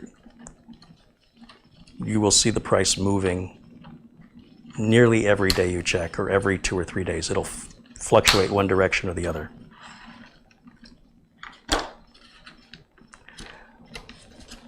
So we got a Go Faster sticker. We got a little teeny tiny warranty information pamphlet. We've got the little identifying card. And then of course, to take the RAM out, we bend the plastic. Don't grab the RAM and bend it to get it out of the packaging. Bend the worthless packaging so you don't damage your RAM. And then of course you can see the details of the RAM on the sticker. To put our RAM in, it's got a little notch. We're going to align that with the notch in the socket. So in this orientation, the sticker is going to face the heatsink. Once we've aligned it in the track, we're using the gray sockets only for 2 sticks. And once we have it aligned, then you can use some muscle to push down with your thumbs. It takes a lot of pressure. One side, then the other side. But do make sure that your RAM is lined up in the proper direction, that you don't have it backwards, and that it's fully in the socket, nice and easy with no effort. Then, and only then, use force to seat it. And that's it. Now we can do our first power on self-test, and I'm sure the camera girl is eager to put that thing down. Do you want me to move faster? I was waiting just to see you scowl at me, like, come on, get a move on, buddy. Okay, back over to camera 1. There we go. Thank you. So yeah, so back on camera 1. So now we're truly in 4K. What you were watching was 1080 upscaled to 4K because of the wireless transmitter. Just if you're joining us, and as a reminder, if you're noticing any video clarity difference, or if you notice stuttering in the movement, that's why. I will address, there shouldn't be stuttering in the movement if you're just joining us. I've got some setting wrong. I'm going to have to look at it later. So let me grab a power supply. We're using the EVGA 500 watt white power supply. Now, these were $34.99 for the last 2 weeks on Amazon, and now they're like $36.99. Once again, the prices in this industry for hardware, they're like gasoline. They're kind of unpredictable with when they're going to change and which direction, if they're going to be more or less. But I can tell you Prices rarely stay stable or the same. Anything involving memory or involving CPUs. Generally speaking, computer cases and computer power supplies don't fluctuate as much or as often, just so you know. So I'm going to go ahead and open up this power supply.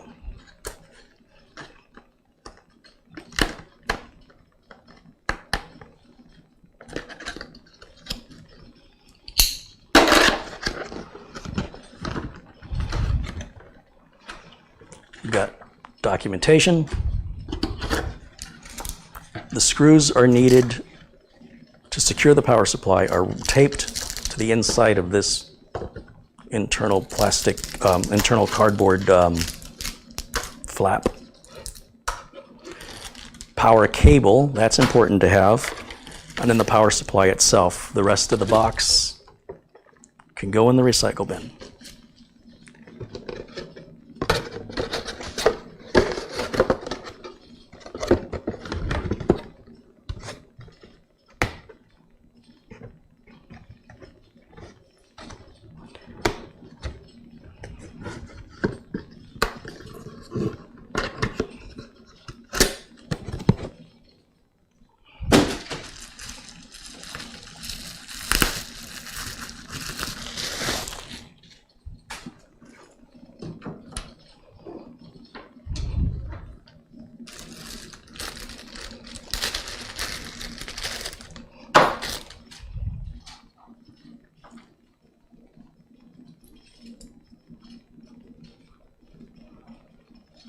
Vital Vision says, looking good, it's just the scotch.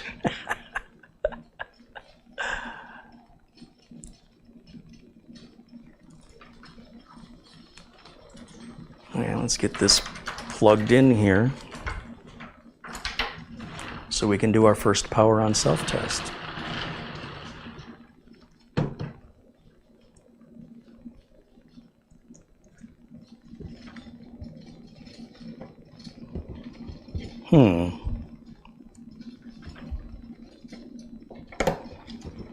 There it goes.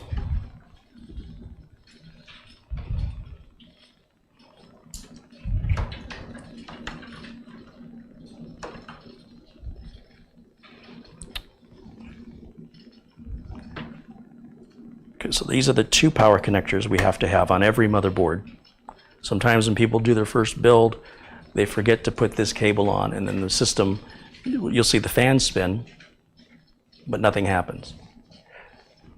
And that's from people being too much of a hurry to do their build. You need to slow down and enjoy your build. Don't try to rush through it and get it done quickly. It should be fun. You should be having a good time.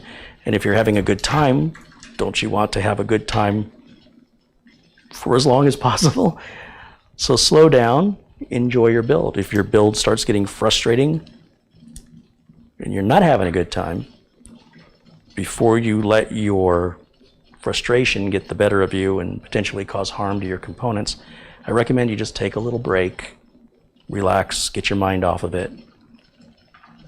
Whether it's for the evening or for a half an hour, whatever it is, till you feel like you're ready to get back at it without the emotion. Your build should be enjoyable. The entire build should be fun. And when you're done and it works, you're likely going to want to do it again. It's very addictive.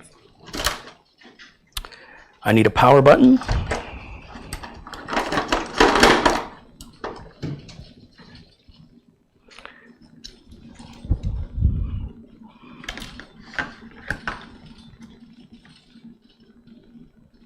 I bought this on Amazon for about 12 bucks.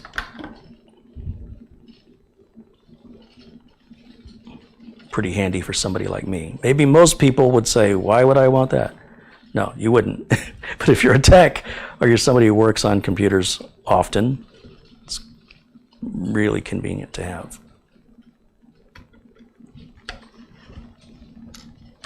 All right, I need a keyboard and a mouse.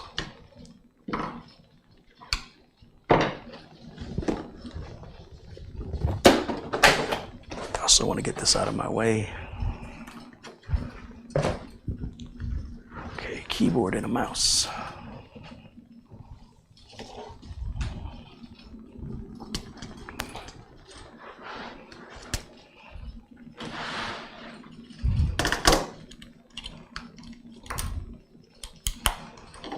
It's our wireless receiver for the keyboard and mouse. They're paired as a combo, so I only have to use one USB dongle, which is really convenient. If you're buying your mouse separately from your keyboard, they likely will each require a dongle. Unless you buy it like from Logitech, where you can pair multiple wireless devices that are compatible with Logitech's system to a single dongle, making life much less complicated. Make sure the power supply is in the off position and we can plug power in. And then I need an HDMI cable.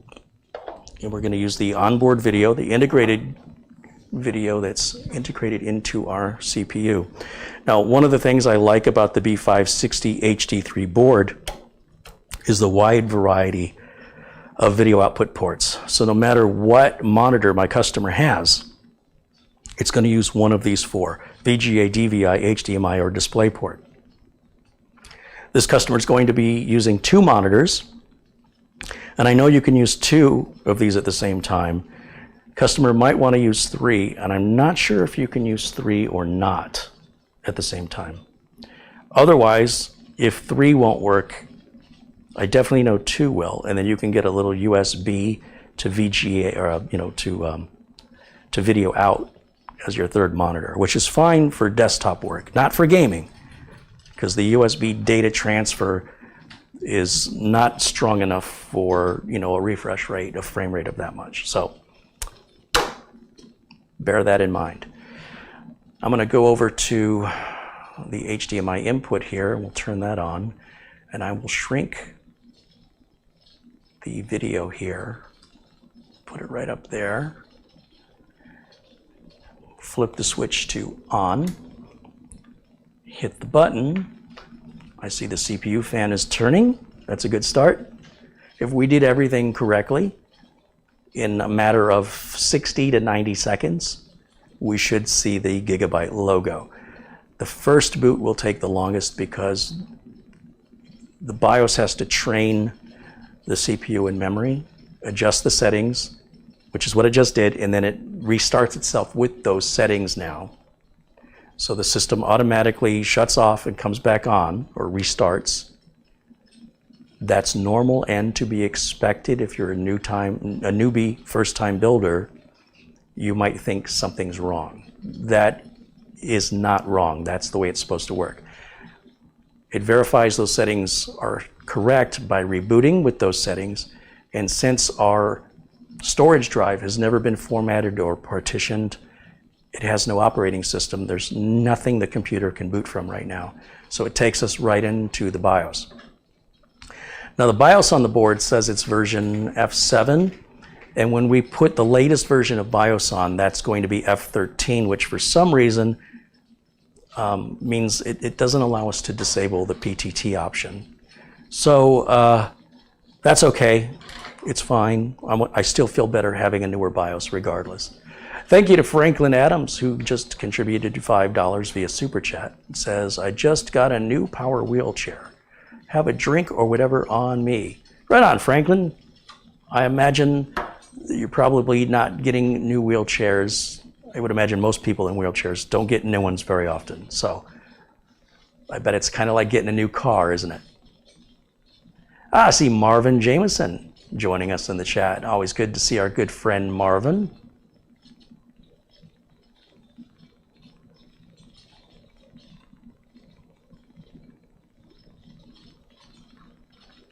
Just trying to see if I've missed anything else. I think I've got the contributions caught up. William Grayson contributed $10, and he says, hello, Carey, enjoy the show. Right on, William, thank you.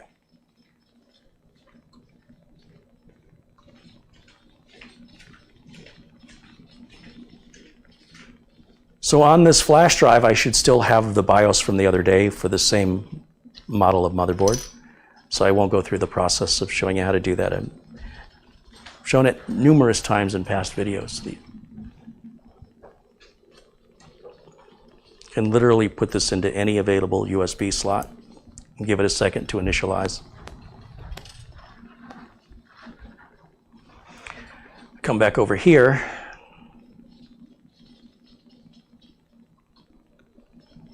And I'm going to select right down here, Q Flash. Click Update BIOS. The only storage drive now that's formatted is the USB drive. So that's the only thing it can possibly give us as an option. I only keep one BIOS file on this flash drive. Preferably, this flash drive remains empty so that I don't confuse myself and have multiple files to choose from and then accidentally choose the wrong one. Now with modern motherboards, for the last 10 years or more, if you click the wrong one, it simply will tell you it's an invalid image. But to try and get it right the first time all the time, if I only have one file to pick from, I don't have any decision to make. It's more mindless, more automatic. So we're going to go ahead and start the BIOS update process live. I'm going to go ahead and shut off camera 1 so you can see the full screen. And we're going to do this in real time so you get an idea of exactly how long this takes. As I click press start,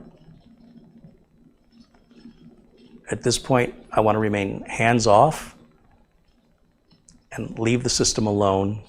This process will take about 2 to 3 minutes.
So what we're looking at, it says no signal on your screen. That's the output of the motherboard not sending a signal out, as the BIOS is still, it's doing something, but it hasn't able to initialize the video yet. So again, I encourage you to remain hands-off, remain patient, and let the system start and restart. The system is so quiet, you can't hear it when it's shutting down and restarting, but I can physically see the CPU fan slow down almost to a stop and then spin back up again. That indicates to me the system is rebooting. So right now, again, to keep this in real time, I am not touching the keyboard or mouse, and I'm giving the system as much time as it needs to complete what it's done. When it has completed, it will do exactly what it has done and bring us back into the BIOS and show us that our BIOS version now reflects F13. And I always want to load the optimized defaults anytime I update the BIOS, and then choose to save and exit that. So now we want to, we can ensure that there's no corruption in the BIOS with regards to the settings. In previous videos, after I updated the BIOS, at least in one previous video recently, the speed of the NVMe drive dropped significantly after I updated the BIOS. So I thought, well, that shouldn't have happened. I went into the BIOS and loaded the optimized defaults, then saved, rebooted into Windows and ran the SSD speed test again, and it was back to where it's supposed to be. So whatever the setting was, I have no idea, but it's a good habit to reset it anytime you apply a new BIOS. Now that the new BIOS is in, take you back over to camera one. Camera one. Yeah, I can just keep it in the corner for now. I can go ahead and pull the BIOS flash drive. We're done with it. And now I'm going to put in my Windows 10 installation flash drive. Now I have a video showing you how you can make one of these yourself. It's completely free. Microsoft wants you to do that. You'll download the image from Microsoft, and you'll download the Windows Media Creation tool from Microsoft. It's all free. You install, you do not need a product key. The product key activates the product. In Microsoft Office, for example, if you were to use the OEM Microsoft Office that gets sold like at VIP CDK deals, it'll run in trial mode without a product key for 5 days. After that, if you try to run any of the Office applications, it takes you to the activation screen, says you have to activate, your free trial's over. With Windows 10, Windows 11, they run indefinitely without activation. However, some personalization of the desktop and things can't be done unless you activate.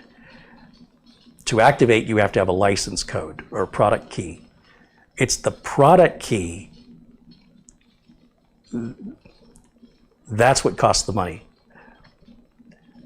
So when you're downloading the Windows 10 or Windows 11 from Microsoft, you're not getting a product key. Microsoft says, yeah, please download it and try it, right? It's in their best interest for you to have a test drive.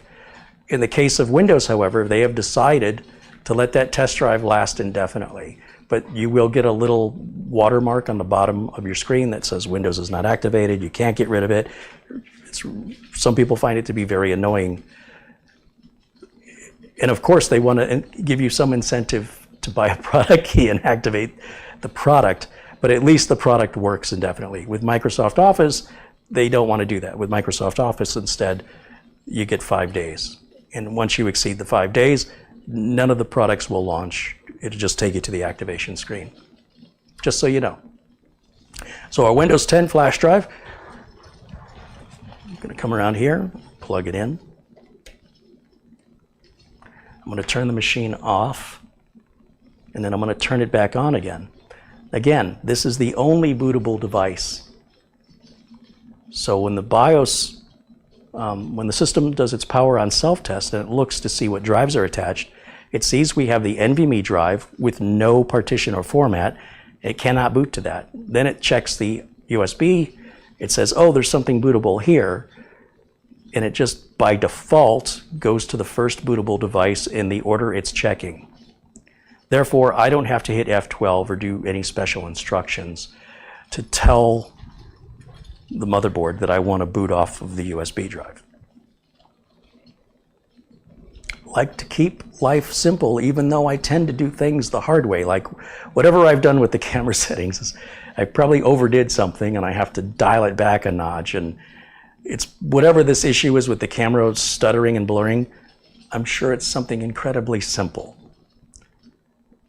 But I appreciate the feedback from you guys because now I can confirm it's in the camera, it's not in the capture card, it's not YouTube, it's not the cables.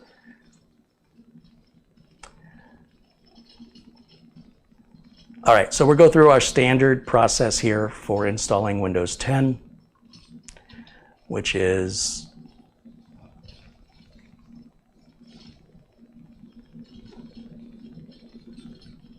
next, install now.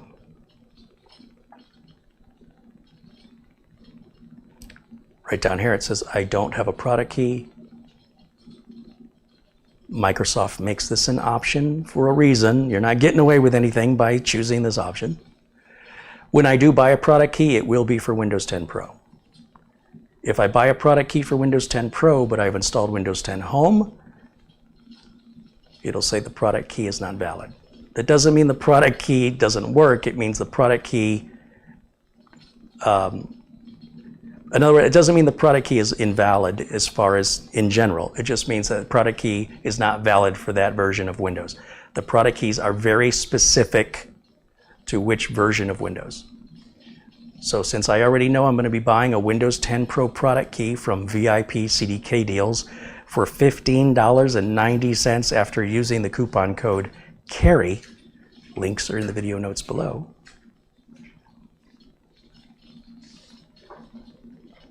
I select that and enable agree to the license agreement. I will always choose custom. Now, there's only one drive I can install to. If I was building a computer that was going to have multiple drives, what I would do is I would only hook up the main drive, the drive I want to install Windows to, so that I don't accidentally install Windows on the wrong drive. It doesn't benefit me to have any other drives hooked up this early in the build, and it just invites mistakes. So by having the only drive plugged in being the drive that I want to install Windows on, it's one less choice I have to make. It's one less thing I'm going to potentially get wrong. At this point, the Windows installation is going to partition that new drive. It's going to make 4 partitions. It's going to format those partitions, and it's going to copy over all the installation files. Then it's going to reboot. It's going to reboot off of the NVMe drive, because what the installation media tool has done is it's made that drive, it's made our NVMe drive bootable now. And as soon as it boots to it, it's going to continue the installation process, and we no longer need the installation flash drive attached. You can leave it attached, but I'm just telling you, it's done with it. Everything it needs to finish the Windows 10 install has been copied over. Same exact applies to Windows 11. Every step I've shown you, it looks a little bit different on screen, but it's the same options. You'll see here it's going to restart on its own, which we want it to do. And the BIOS, by using default settings, it's going to always try and boot to that NVMe drive before it tries to boot to the USB drive. So now that the NVMe drive is bootable, again, I don't have to instruct the motherboard. The motherboard automatically says, if the NVMe drive is available to boot from, and there's also a bootable USB drive, I'm going to boot to the NVMe drive first. You can change that if you want to, but the BIOS in its default settings, the reason that's the default settings is so that you don't have to do all that extra effort. So just so you know, if you want to do the extra effort, you can certainly select F12 at just the right time and select which boot drive you want. But you probably don't have to do that. If you just leave it alone, it'll automatically do it. After we've installed Windows 10,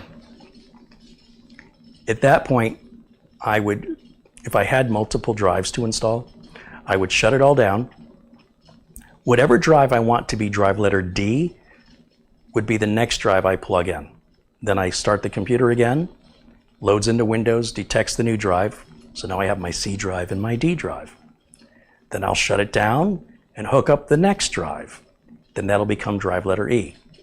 And I will continue until I've got all my drives hooked up, rebooting each time. If I hook up, let's say I've got 3 more drives. If I hook up all 3 right now, let's say after the Windows 10 install, then the BIOS sees them in a certain order, and that's how Windows is going to decide their drive letter, in the order that the BIOS saw them, in the BIOS's priority. And then you'd have to go into disk management if you didn't want the drive letters assigned that way. You can manually reassign them. I think that's just making your life harder.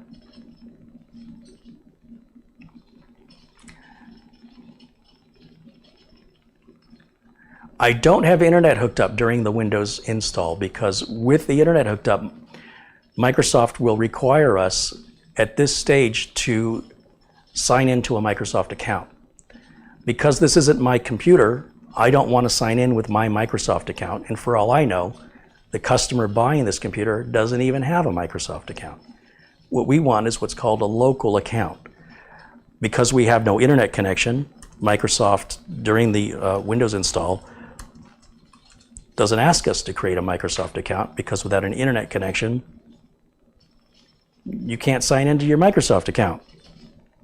So whether it's asking you to create one or to use one you've already got, that's not an option unless there's internet.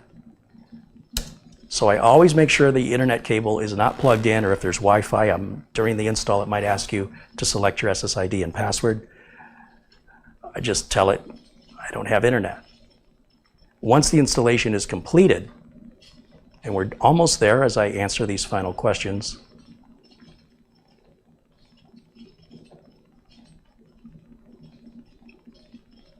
it goes through this familiar screen. Most of you who've ever installed Windows have probably seen this before. It should be familiar to you. And it's going to take us to the Windows desktop. Once we're at the Windows desktop, then I'm going to pull my Windows 10 flash drive and plug in the Ethernet cable, and then go to Windows Update and start downloading updates. And then we're not required ever to have a Microsoft account.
All right, I think we can go back to camera 1 now. There we go.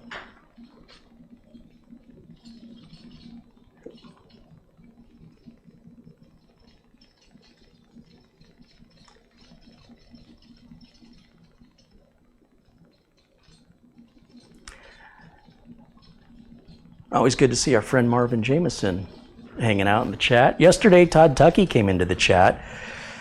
A gentleman who lives in another state, his name is Scott Pysick. He reached out to me for some business advice in computer repair. Scott said he works for Todd Tuckey now. So he emailed me and said that they were at Applebee's or something and pulled up my video live. And he said, Todd is the person, when you meet Todd in real life, he's exactly the way you think he is. Like, he's not putting on airs or becoming a different personality. I was shocked because I thought Scott was in Florida and Todd's in Philadelphia.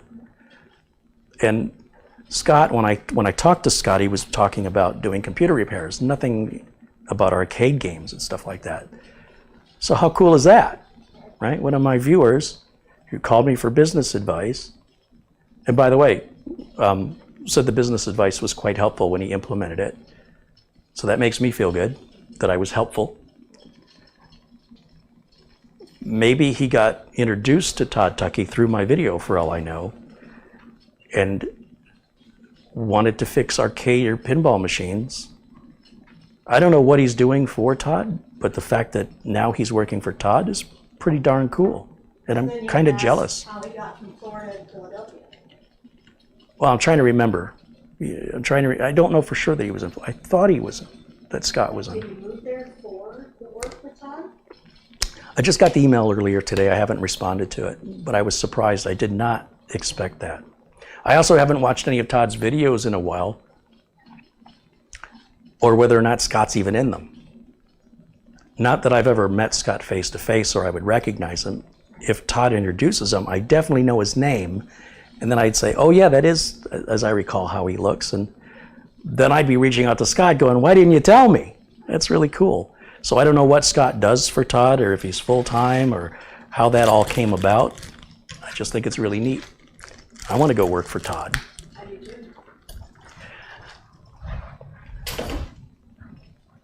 Let me grab my internet cable. Oh, I already did. Got off track, forgot what I was doing. That never happens. With, what is it? 482 people are watching this live stream right now. Do me a favor, let me know where you're watching from. Give me a state or a country.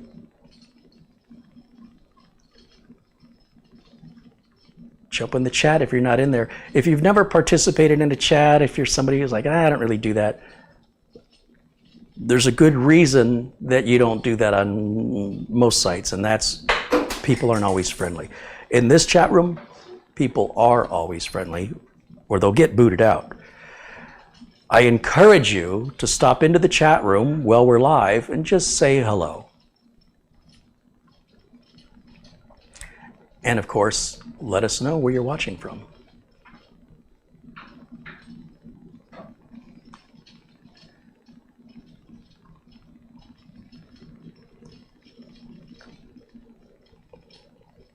Okay, let me go to Windows Update over here.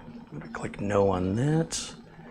I'll just click Get Started because it's going to bother me until I do. It'll just keep annoying me. I'm going to tell this not to show again and cancel. Complete setup, continue without signing in. And it loads the welcome screen. Let's get that all out of the way. It's all stuff I do for my customers. If you buy a new pre-built computer, you got to go through all this stuff. You got to do all the updates yourself. There, the video driver just went in automatically through Windows Updates. You see, the Windows Updates are happening right now in the background, whether I like it or not, as soon as I plug that cable in. But I like to confirm that I'm getting all the updates regardless. So I'm going to go to in the control panel and we're going to see all these updates that are missing. We're going to go ahead and download those, and then while we wait, if you have any questions for me, please ask in the chat. And again, let us know where in the world you are watching. We have viewers from all over, Israel and the UK, throughout numerous states here in the United States, We've got viewers in India, viewers in Norway, viewers in Switzerland and Sweden, viewers in Canada, viewers in Scotland, Ireland, Wales, England, Germany, of course, where I'm from, Michigan, viewers in Las Vegas, the Netherlands, Belgium. Starship says, hi guys, hi Carey from London. Martin Hogg joins us, Ayr in Scotland. Santa Claus is from Canada. Well, of course Santa Claus would be from Canada. You go far enough north, you're pretty much at the North Pole. Folks from Philadelphia, San Francisco, San Antonio, Texas, New York City, as well as upstate New York, Hampshire in the UK. We've got folks watching in Arkansas. Old Man 55 is in Arkansas. Of course, Ohio, Tennessee, Delaware, California. More from Canada and Idaho. Oh boy, it's a good thing I don't live in Idaho. I really like potatoes a lot. I'd probably eat a lot more of them to show my state pride. Louise wants to know if I'm going to disable TPM. What we found on the build the other day using the same motherboard, Louise, was that when I disable TPM now with this latest BIOS update, save and exit, and go back into the BIOS, it's still enabled, even though I'm choosing disable and saving it as disable. For whatever reason, it's coming back as enabled. I think I have to disable something else in the BIOS in order to keep the TPM option disabled. I really can't be bothered. It's not that important. So I would, again, if I left the F7 BIOS or even perhaps put on F12, because the motherboard manufacturer's website will have prior versions of the BIOS. I don't have to get the latest one. But the reason these BIOSes come out is to address issues. I don't necessarily care what issues they address. What I do care about is that when I ship a system to a customer, that they don't eventually run into an issue where they have to call me for support and the problem is resolved with an updated BIOS. So I can't predict how the user is going to use the machine now or in the future. So I would rather put the latest BIOS in so that it's less likely my customer has any issue that a BIOS update fixes. It's another reason why I don't like to jump to first generation chips. If it's a first generation of a CPU, likely there's going to be lots of BIOS updates as they mature that chip. Could be RAM compatibility issues or frequency that the CPU chip isn't running at its best performance. And so the manufacturer then, they get a lot of complaints, support calls. They realize it needs a BIOS update to address it. So there'll be a lot of BIOS updates relatively compared to after the board's been out about a year or 8 months. Then the BIOS updates will be less frequent. The point I'm trying to make is if I was using a brand new generation board that just came out and its BIOS version is F1 or F2, there's no way that I can put on a newer BIOS than what the manufacturer has at that time. Meaning that it's more likely the customer will experience an issue the BIOS resolves if they're running a version 1, version 2, or version 3 of the BIOS. By now, we're up to 13 different versions of the BIOS. We started at F1, we're now at F13. So in increments, they've been addressing things for whatever reason. By putting that latest BIOS in, whatever happened to F8, F9, F10, F11, and F12 doesn't matter. Go right to F13. If, for the sake of experimentation, I want to go one BIOS before and then see if I can disable TPM, and that works. What I don't know is when I send the machine to the customer, if they're going to have a problem that the F13 BIOS fixes. It's a tough call, really. But I'm going to default that the latest BIOS is more important than disabling TPM, strictly because we don't want Windows 11 to install without our consent. If the machine doesn't have TPM enabled, then it's not compatible with Windows 11. And every time you go to Windows Update, so Windows Update is going to be kind of aggressive to encourage you to download Windows 11 if your system is compatible and running Windows 10. They won't leave you alone. If your system comes up as not compatible, then you just get this message in Windows Update that lets you know your system's not compatible. It doesn't require you to answer a question, and if you don't read the question thoroughly and understand it and you answer it incorrectly, where you meant to say no, but you actually said yes, then you get Windows 11. That's happened to a few of my customers, where Windows 11, from their eyes, it installed all by itself without their permission. But I guarantee you it didn't. They clicked something they didn't fully understand, or they get this off the screen, you know? In most cases, you can go to the control panel within the first 30 days of Windows 11 and uninstall Windows 11 and go back to Windows 10. Sometimes it doesn't work. Most of the time it does work. Microsoft's really wanting you to feel safe and secure that if you want to try Windows 11, that you can run it for up to 30 days, and if for any reason you don't like it, you just go to your control panel, go to the apps, and tell it you want uninstall. I think that's how you do it. You uninstall Windows 11, which puts it back to Windows 10. And most of the time, it is successful. Once in a while, it hoses the entire operating system, and the only thing that'll fix it is a clean install of Windows 10.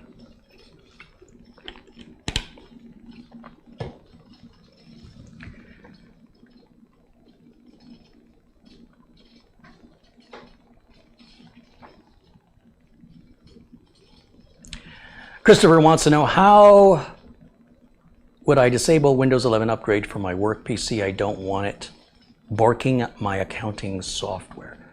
So again, in the BIOS, if you have a TPM or PTT option, you can disable it. Newer motherboards apparently aren't letting you disable it. I first heard about this, someone told me with an Asus board they had the problem, and I said, it doesn't sound right.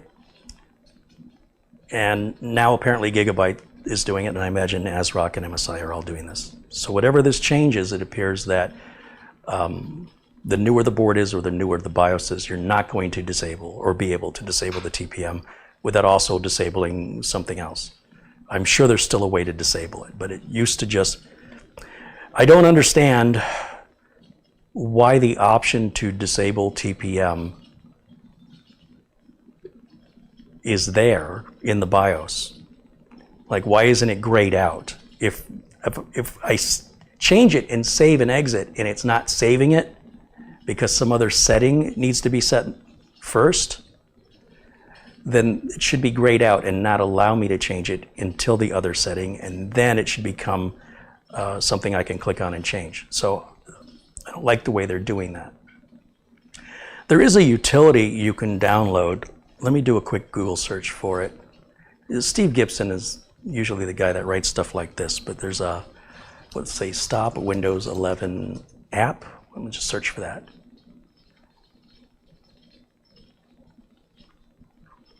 Stop Windows 11. I'm missing a word here. Stop Windows 11 upgrade. How do I stop Windows from updating to Microsoft Windows 11? Open Windows Update to see if you're up to date. You can pause updates for up to 3 weeks, but that's temporary. Advanced options let you tweak your update settings.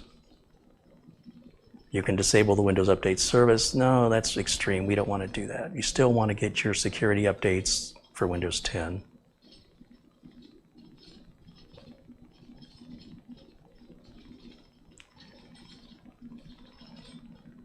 How to stop Windows 11 update. Block it forever. This is from the Ease Us website. Ease Us makes pretty cool utilities, typically disk utilities, cloning software, partitioning software.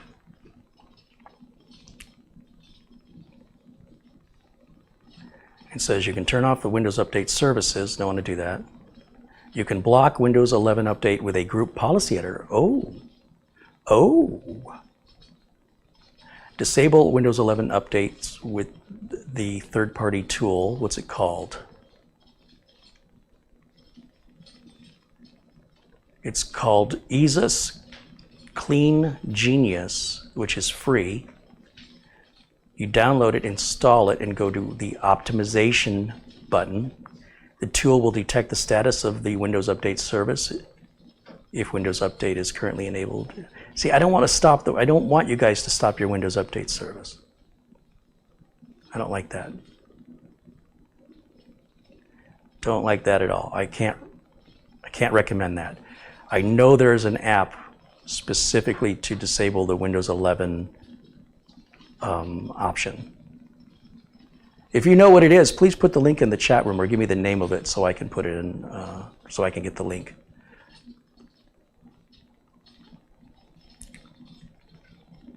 How's our update doing over here? Pending restart. All right, let's restart. There we go.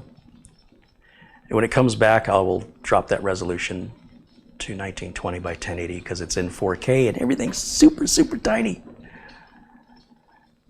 I need younger eyes to be having a desktop at 4K, me personally.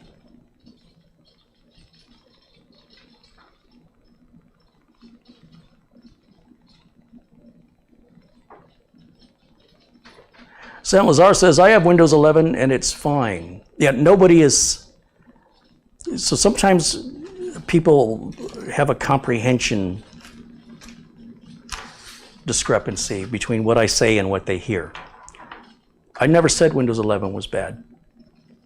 I'm answering a question that if somebody doesn't want Windows 11 and they don't want Windows Update to constantly hound them to keep saying, do you want it? Would you like it? Would you like it? Would you like it? They like, just make that go away. That's the question we're answering. We're not answering whether Windows 11 is good or bad. That's for each individual to decide. What you think is good, somebody else was going to think is terrible. One man's trash is another man's treasure. Only you can decide if Windows 11 is good or bad.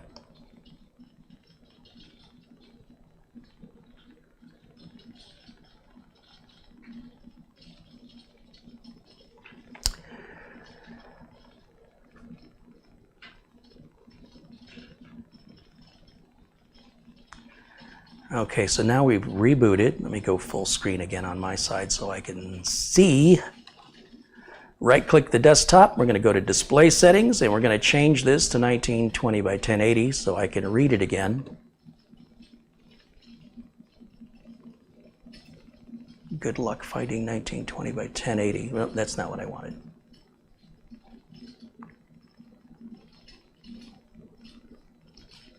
$1920 by 1080. 1920. I think that's 1920 by 1080. Yeah. Yep. Good. Now I can go back to Windows Update. See this little colorful thing here in the search bar? I hate that. It's called Search Highlights. Right-click the taskbar, go to Search, and uncheck Show Search Highlights. I don't like this little news icon down here. Once again, right-click on the taskbar, go to News and Interests, select Turn Off. These are my personal preferences, and they seem to align, for the most part, with the customer's preferences. If the customer wants to put those back, it's the exact same process. So the changes I make for my customers are the changes I make for myself. They're not extreme, and they're very easily reversible to the customer's preferences. But I'm trying to do as much for the customer as I can, and I follow the desires of the bulk of my customers. And that's what they want.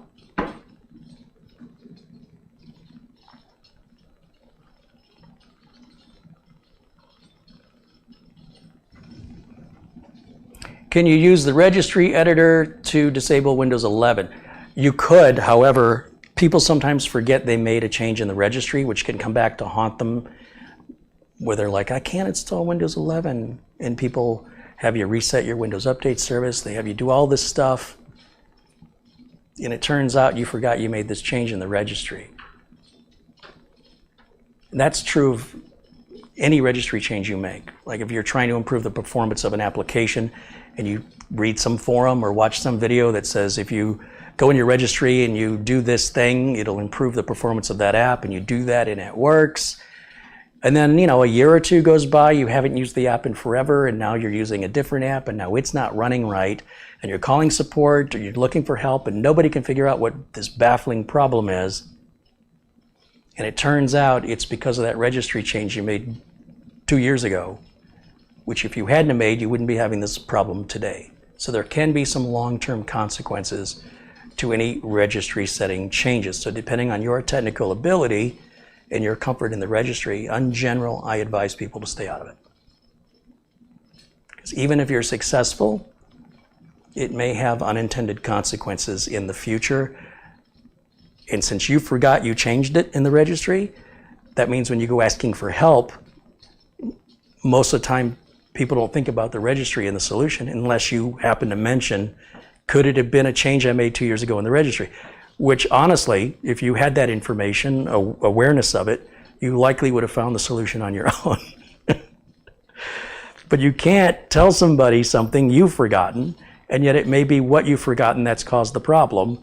And since they don't know that, then they're going through a standard routine of diagnostic that it's going to get you nowhere.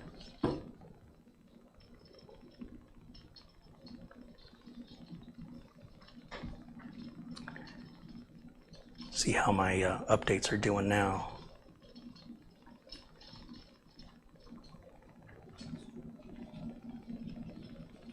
Did I get them all?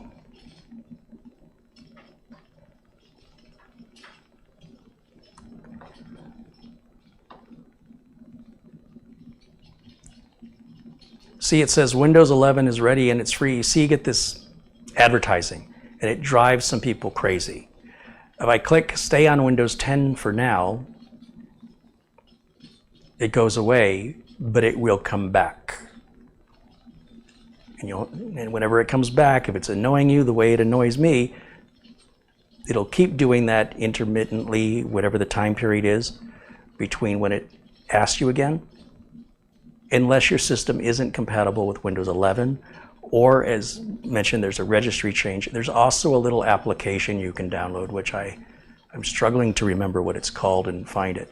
In the meantime, what I'll do here as part of my configuration is bring up Microsoft Edge, click on the three dots, go to Settings. Once I'm in Settings, I'll go Settings here, go to Privacy, Search, and Services. Click that. I'm going to go all the way to the bottom and then click Address Bar Search. And over here, I'm going to pick Google. Then back over to these three lines, over to Start, Home, and New Tabs. I want to open a specific page, and I want that page to be google.com. Once again, these are my preferences that, for the most part, my customers prefer. More so than not. But again, all easily changeable to meet whatever the customer wants it to be. So since I've changed the default browser settings, now Microsoft is asking me if I'll put them back. In other words, put my search engine back to Bing, put my home page back to my, no, I don't want to do that. So I click Don't Update My Browser Setting. I like how they call it updating it, when in fact it's the opposite of an update. It's reverting it back to the way it was, not updating it. It's funny how they use the psychology there to make it seem like, you know, it's updating. Updates are good, when in fact it's reverting. So now, if I open up Microsoft Edge, it should just open to Google. And if I do a search, even up here, if I want to search for CareyHolzman, it'll default to Google search results. There's the shop CareyHolzman.com website where the merch is available that we talked about.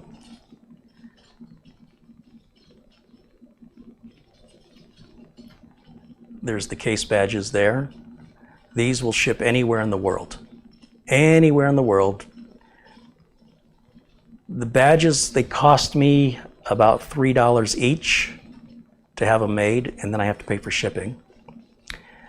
And then we have to buy envelopes, we have to buy postage, and we've got to do the labor of packing it and getting it shipped out. So $20 after you subtract out the postage, the envelope, and the cost of the badge, it's about a $10 profit. Not getting rich off of it. It's a great way to show support for the channel. It's a metal case badge. It's got double-sided sticky tape on the back of it. We also have a few of these mouse pads left. The pop socket with the logo. We've got some coasters, just cheap little cardboard coasters. A set is 4 coasters, whether in black or in white. Looks like we're blowing these out cheaper than we were originally intending to, just because we have a lot of them. We've got some little tiny stickers, $3. And that appears to be everything that's in the merch store. That's all handled by my sister, 100% of it. I don't know when orders are, how often orders are coming in, but when an order comes in, she usually ships the next day. And everything in the merch store can be shipped worldwide. And there's no additional shipping cost. Not quite sure how that's going to work out with the coasters, but as far as I know, that hasn't changed. I want to download the Intel driver update tools, so we'll just go here and we'll type in Intel driver. Here, it's already filled it in. Intel driver and support assistant is what I want. Hit download now. It's a pretty small download. As soon as it finishes, click open file. Oops, I've opened it twice.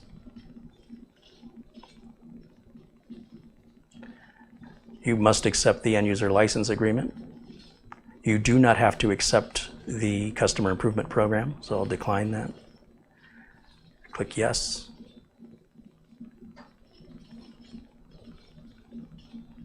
It's quickly installed and we restart the computer.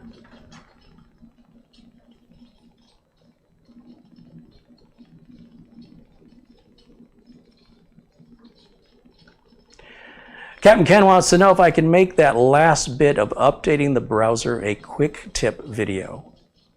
Yeah, absolutely.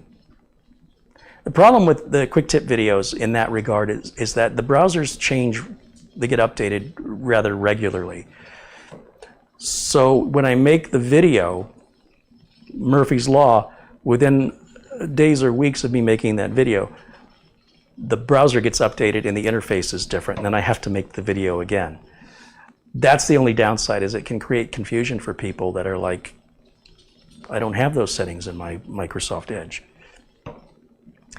That's the only downside, is it's a video that I will have to continually update whenever there's a significant update to Edge.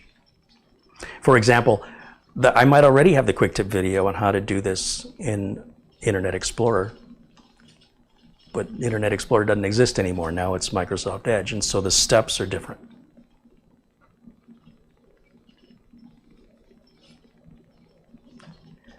CCTV user says, love a extra large CareyHolzman mouse mat, a desk long one.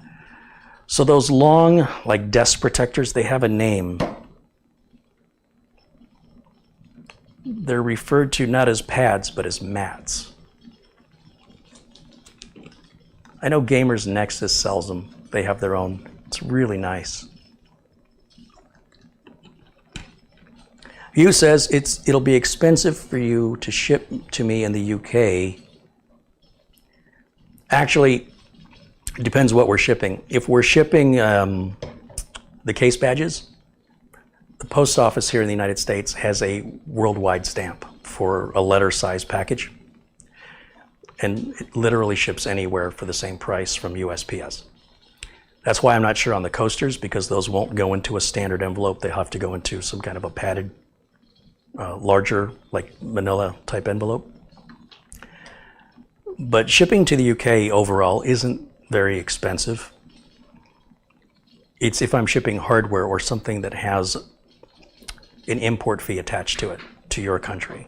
That's where things get expensive. And then of course, things that can get damaged in shipping are more likely because of the distance and the fact it's going over sea and it's gonna take quite a while to get there. So the package gets handled a lot more.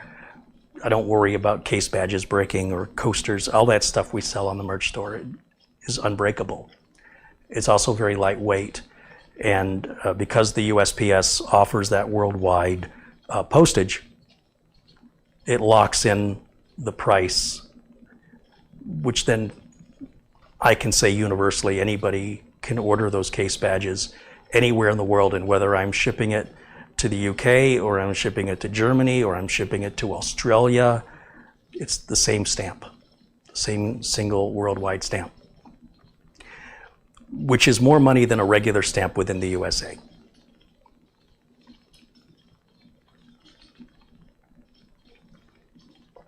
Okay, so back over to the desktop. Down here in the bottom right corner now, I'm going to have a little gear icon, and it's got a red dot. That red dot tells us there's an Intel driver update available for us. So we click on that twice. There it goes. It opens up automatically in the web browser, and it says you do have an update available for your integrated video, which is made by Intel. If we had an Intel Wi-Fi, Intel Bluetooth, Intel Network, which we do have an Intel networking card, and there's a newer driver available than what Microsoft has provided us in Windows Update, this will tell us. This also kind of works like CPU-Z in that it'll give us all the specifications of our system, BIOS version, motherboard manufacturer, model, what version of Windows we've installed, what build of Windows we've installed, what processor we have with a little drop-down box for more details, what graphics card we have with the drop-down for more details, what audio chip it detects, which is Realtek, so Intel isn't offering us any drivers, but it can tell us the software sees that. Oh, I was incorrect regarding the Intel Gigabit. It's a Realtek. So any driver updates for the networking and this audio would come automatically through Windows Update. And if I wanted to manually check, I would go to Realtek themselves. Memory, 32 gig, it's all the specifications of the memory. We don't have XMP on, so we won't be running at the 3200. Then of course the Samsung SSD, the 970 EVO. It's pretty handy that that's all part of this driver update assistant. Sometimes, rather ironically, the update that's available is an update for the Intel driver assistant to get updated. So be aware, it's important to keep that utility updated. But at least you're getting the right drivers. They're free. And unless you have a pre-built computer, if you have a laptop or a pre-built computer, you always want to get your drivers from the manufacturer of the computer, not the way I'm doing it here. This only applies if you build your own machine. I don't like it when companies try and sell you drivers. I don't like it when companies offer you a driver that ends up crashing your computer.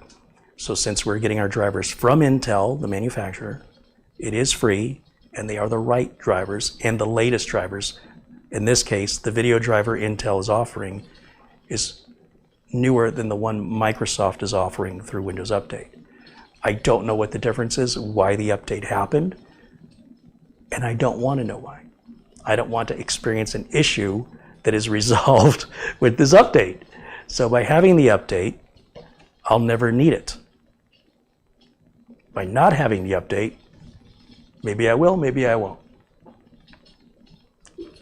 Shamim Kirschwartz contributes 100 Swedish krona. Dear Carey, he says, it's always nice and relaxing to see a computer build. In every computer build, I learn something new, and I'm proud to be a part of this community. Hugs from Sweden to you and the community. Hey, that's awesome. Thank you, Shamim. I don't know if I'm pronouncing your name correctly. Shamim? And you are blue in here. Very good. Awesome. Robert Jones wants to know if I have any news from $300 data recovery. What do you mean by that? Like, can you be more specific about your question?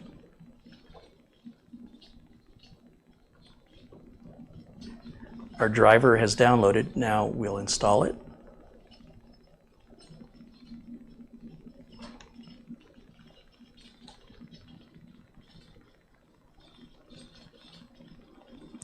Eventually, just to be clear, Windows Update, whatever the version driver this is, it takes time for the companies to submit the driver to Microsoft. Not all companies participate in this, by the way. And then Microsoft has to go through their own checks and things to integrate it into the updates, from product detection into making sure the driver isn't going to create a bunch of headaches for them. So they don't just take a driver and start offering it. They go through a whole process of verification. And that's why the newer driver will be available straight from the manufacturer first. When will Microsoft Update offer it? Or Windows Update, rather?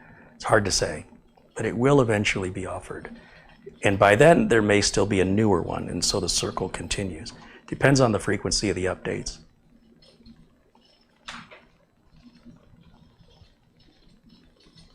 Ray Burke says you can try turning off Secure Boot to disable TPM afterwards. That may be exactly what's required. It's entirely possible. It doesn't really matter that much to me. It's just a convenience thing. It was easy to just disable it, and it's easy to tell the customer how to re-enable it.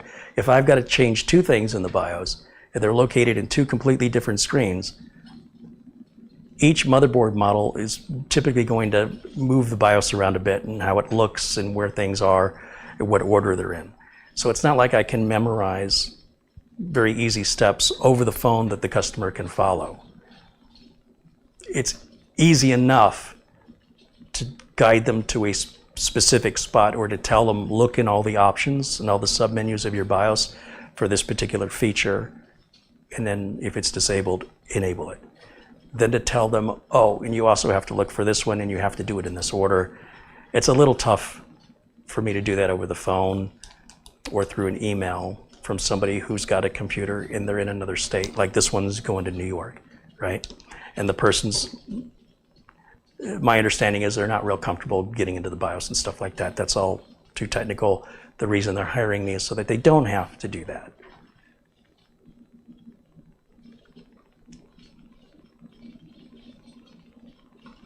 Installation successful, optional reboot. Yeah, let's do the reboot. And let me get a cold Gatorade while we're rebooting here. If you have other questions for me in the chat, please ask. We've got a few moments left in today's broadcast. I was going to wrap it up at 4 o'clock. We're about 10 minutes over right now, which is fine. We'll plan on wrapping it up here in 20 minutes. Does that sound good? 20 minutes, yeah.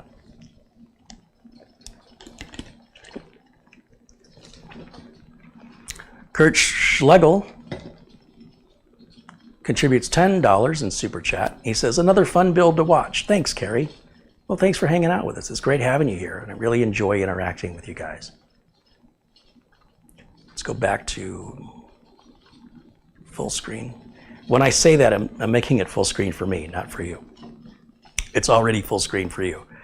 I always like to turn these notifications off. I go up here and click Manage Notifications. Set that to off. And then I want to clear out the notifications that are there now, so I'll just hit right down here. It says clear all notifications. Once again, these are personal preferences, and universally I apply them to all my builds with consistency. I'm going to plug my utilities flash drive in. I'm going to put VLC on, as well as the Samsung NVMe driver and Samsung Magician driver and Uncle Carey's Windows 10 optimization tool. That is sold at D7X Tech. That's, I guess it's merch, but it's not sold at the merch store. The link for it is in the video notes below the video. And again, I have nothing to do with the sale or support of it. Basically, D7X has developed a tool that I needed. Many of you saw it and asked me if I would sell it. I talked to D7X Tech about it. And you know, to set up a way to provide payments online costs money. And every time a transaction is made, it costs money. So he agreed that he would handle receiving the income and distributing the software and then answering any support. So basically becomes like a 60-40 split, I think. He gets 60% because he's doing the bulk of the work, and I'm getting 40%. On an $8 tool, I think it's $8. If you buy it, what's 40% of $8? What goes into 8 10 times? 80 cents. So 80 cents would be 10%. So 4 times that, it's $3.20. And then Nick over at D7X Tech gets the remaining, what is it, like $4 and change. And he's got to cover the expenses, the website. He's coding the website, he's doing the labor himself. It doesn't mean it doesn't have value. Basically, the difference isn't all profit for him. He's got some expenses I don't have. Not much, but again, it can add up. Okay, so I want to go to the yellow folder here. USB drive. I want the Samsung Magician NVMe driver. We need to reboot after we install this.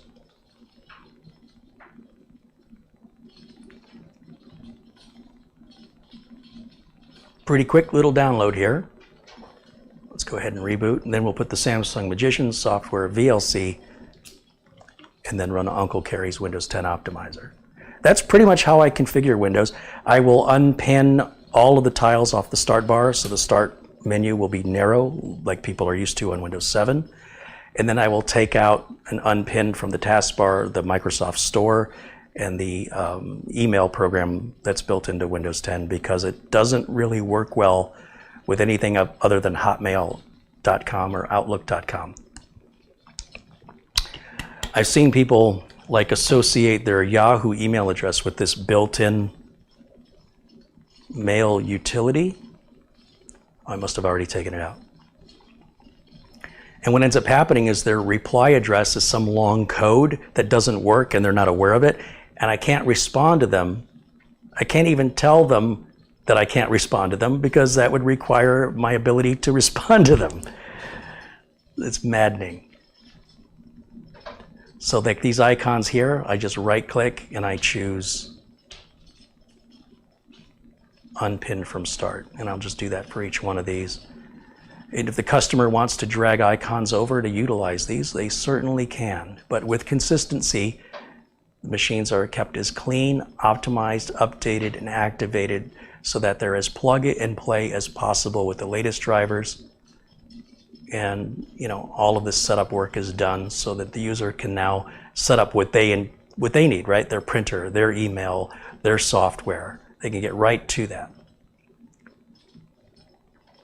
Samsung Magician installer.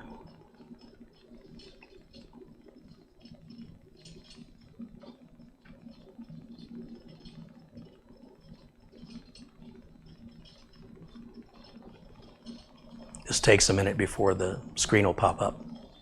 There it is. Next, agree. Next, accept.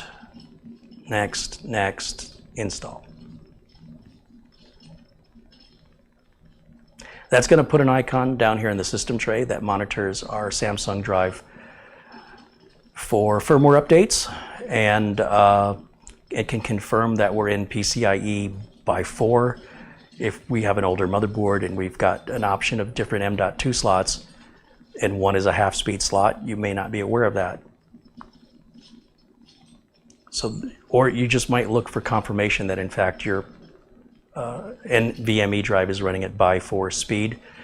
Very few manufacturers give you this information. The Intel SSDs, the Samsung SSDs, I think maybe the Western Digital, but stuff like Sabrent, AData, Team, as far as I know, they don't have that utility, or any utility for that matter. If there was an update, right here there'd be a big letter N next to the word update.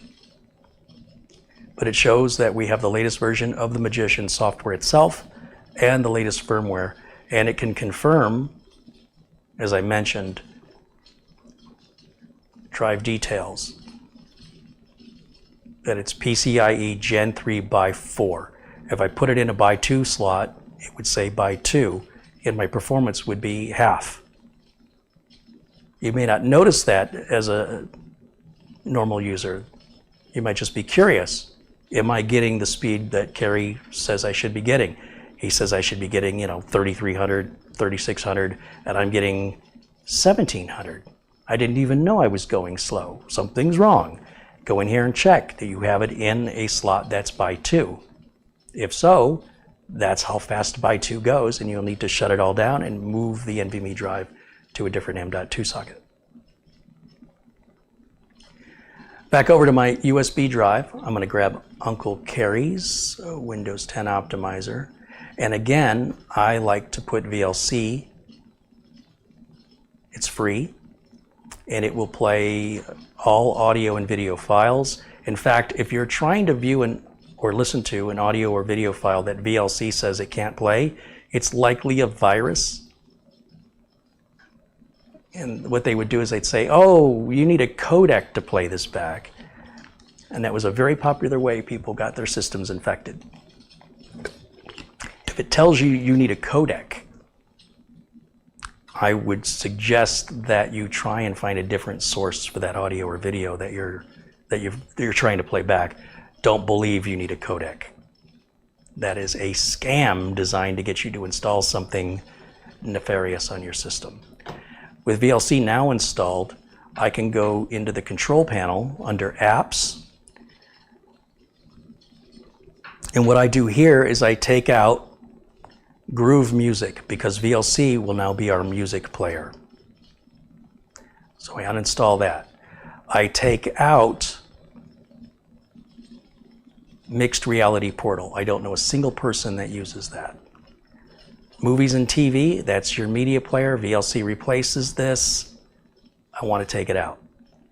This isn't an installation of Office, but rather sort of an advertisement for Office. I want to take that out. I want to take out Skype. If my customer wants Skype, they can download Skype. And if you've got this installed, you're going to get updates in Windows updates. It's just, why if it's something you're not using? If you download it when you need it, you'll be downloading the latest version. And then there's 2 Xbox things here, like the game bar you can't remove, but Xbox Live I can remove. Now some of you might say, wait a minute, maybe I want that. That's okay, you can put it back. All of these things are what's called Windows 10 features, and you would simply go over to Apps and Features. Where is it?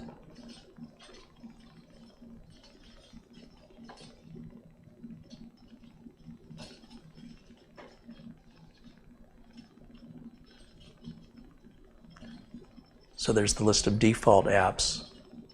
I don't want to have to change the default app for movies and music for all the different file extensions. So if I take out anything else that plays movies and music, and the only thing then is VLC, I don't have to manually go in and associate all the different file extensions for those types of files. So that's why I simply remove the Microsoft option. Right here it says Optional Features. Click on that.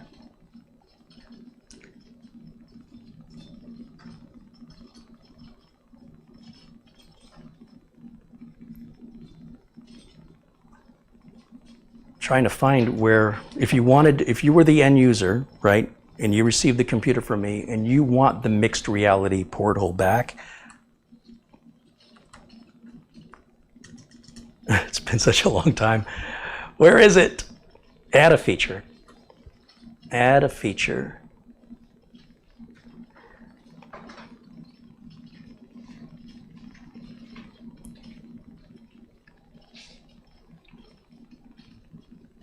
Gosh darn it.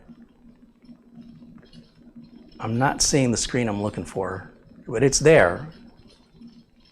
What I'm talking about does exist. And it's super easy once I get the list up. And I'm sure there's probably somebody in the chat yelling at me right now. Click here, Carey, click here.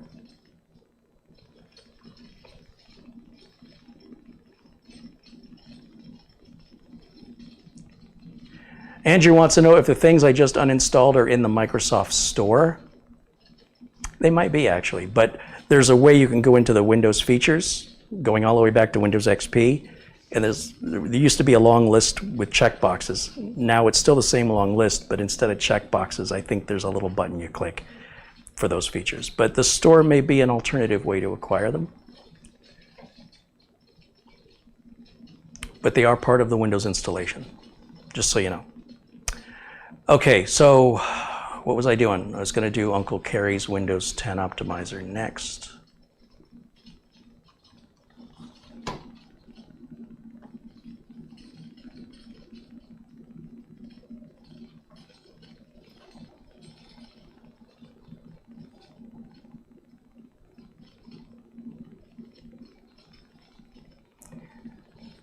And this is just a bunch of little changes that I make to optimize the system.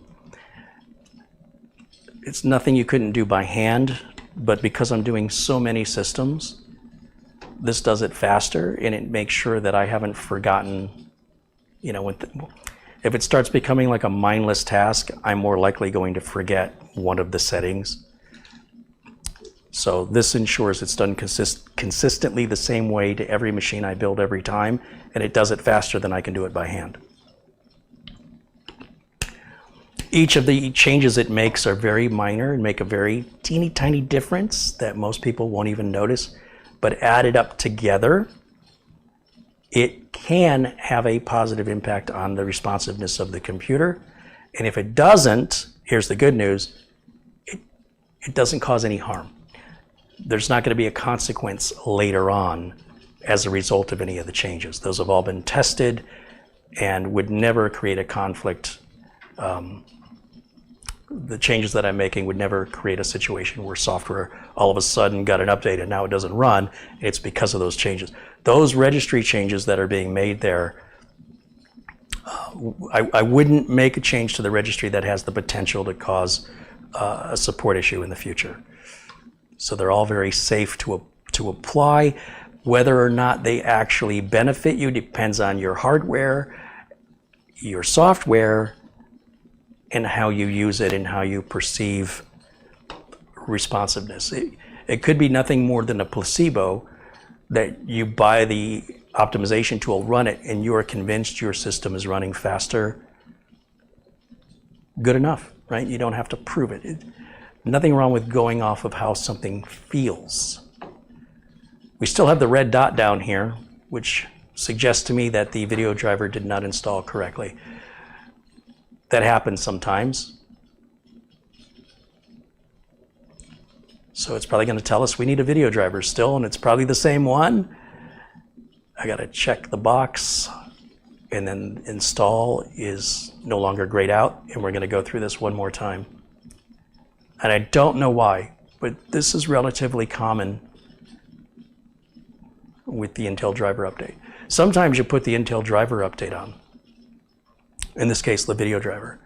And then you go to Windows Update, and Windows Update will say, we have a newer video driver, do you want it? Okay, I'll take it. Or it may not even ask, it may just do it. And then you install it, and then when you reboot, then the Intel one has the red dot saying, you have an old driver.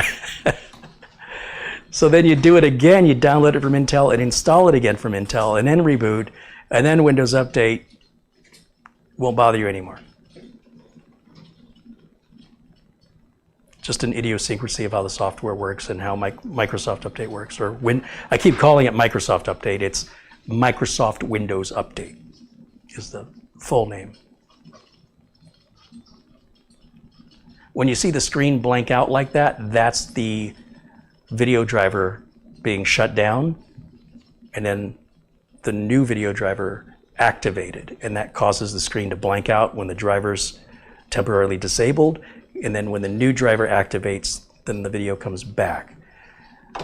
Now it's telling me my Intel drivers and software are up to date, but we're going to reboot one more time and make sure that that dot is green, and then Windows Update should not offer us any video driver update until a new driver is available. If you haven't updated a video driver in a long time, because why? It may be something that prevents a major update from installing in the future. Or it could be you're trying to install Windows 11 and it keeps crashing. And that may be because the video driver you have is so old. It's a very common reason why some updates won't complete. So if we always keep the latest video driver in, whether we need it or not, the likelihood of having an issue with installing an update or, again, upgrading to Windows 11, having an issue due to the driver is reduced.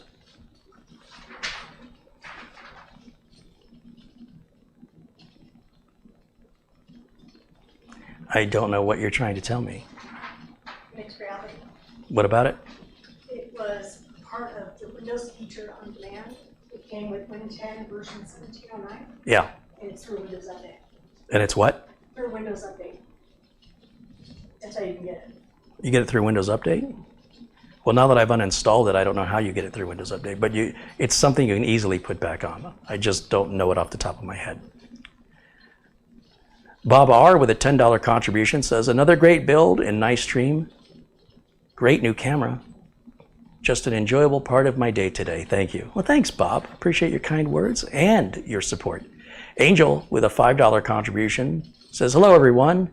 Man, is the image sharp. Right on. Love it. I think we're still having the strobing effect in movement, and I do think it's an exposure issue. Robert Cross contributed €2 a few minutes ago. Thank you, Robert.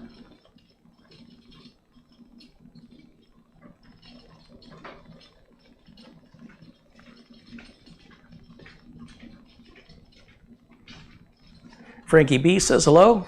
Hey, Frankie, good to see you, my friend. I still have that little yellow triangle down here by the Windows security shield.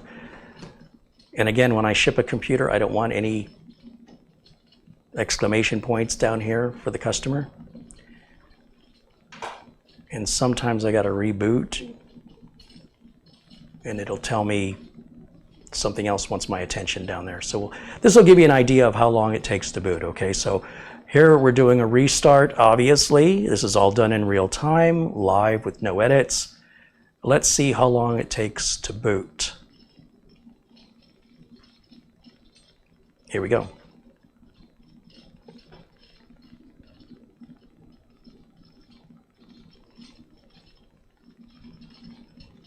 $11, $12, $13. It looks like we're about 13 seconds to the desktop.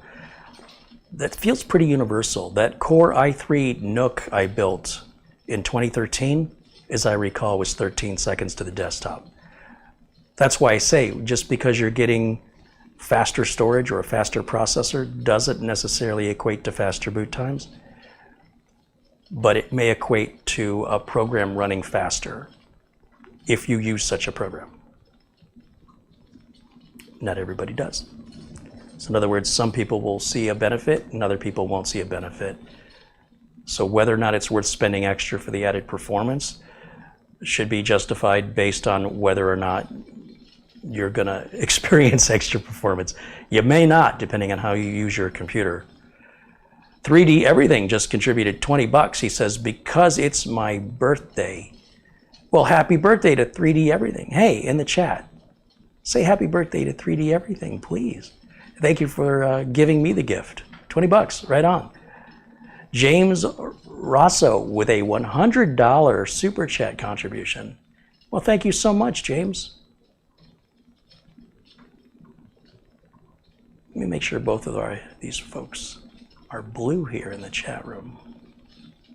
Yeah, James is blue, and 3D Everything is also blue. Right on. You guys rock.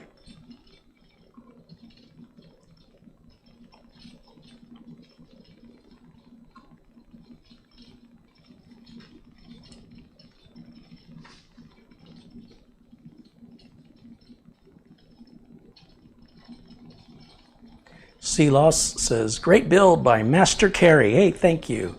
Newcomer says he's loving the new camera. It looks great. Yeah, we're still having a little bit of frame rate issue here that I'm going to look into after we're done here.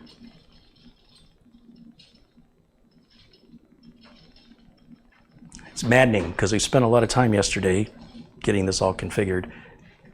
Left it all alone, fired up today, and it's something's off. I'm going to find what it is. I will find it, and I will fix it. I go into Liam Neeson Taken mode. Comes to stuff like that. Channel Zero says, I sent you a little gift card. Right on, Channel Zero, thank you. Let me check the phone again and see what I've been missing in that regard. Oh, well, apparently, I haven't received anything. So it might take a few minutes if you send it to my email, but it doesn't look like I've missed anything here.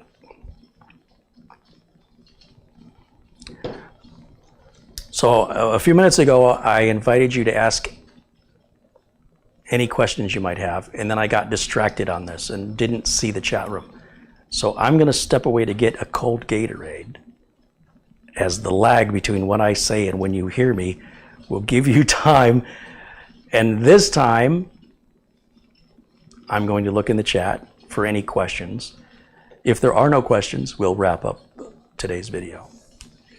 If there are questions, please do ask now. Even if you asked before, if I didn't see it, it's gone. So you'll have to do it again. I apologize for that. I'll be right back.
.3D Everything says 67 years on this planet.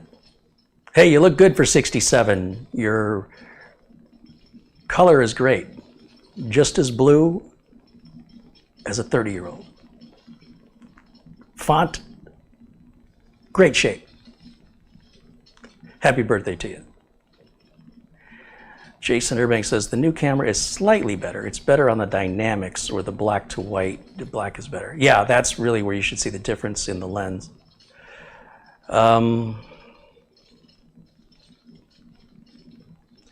Andy Kane says the Kingston SSD software isn't seeing my drive. Why?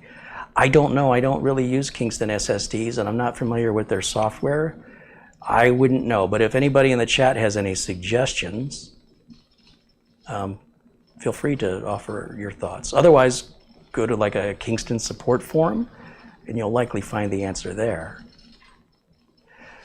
Francis wants to know if I have my new Lexus. If yes, is it nicer than your Mustang? Yeah.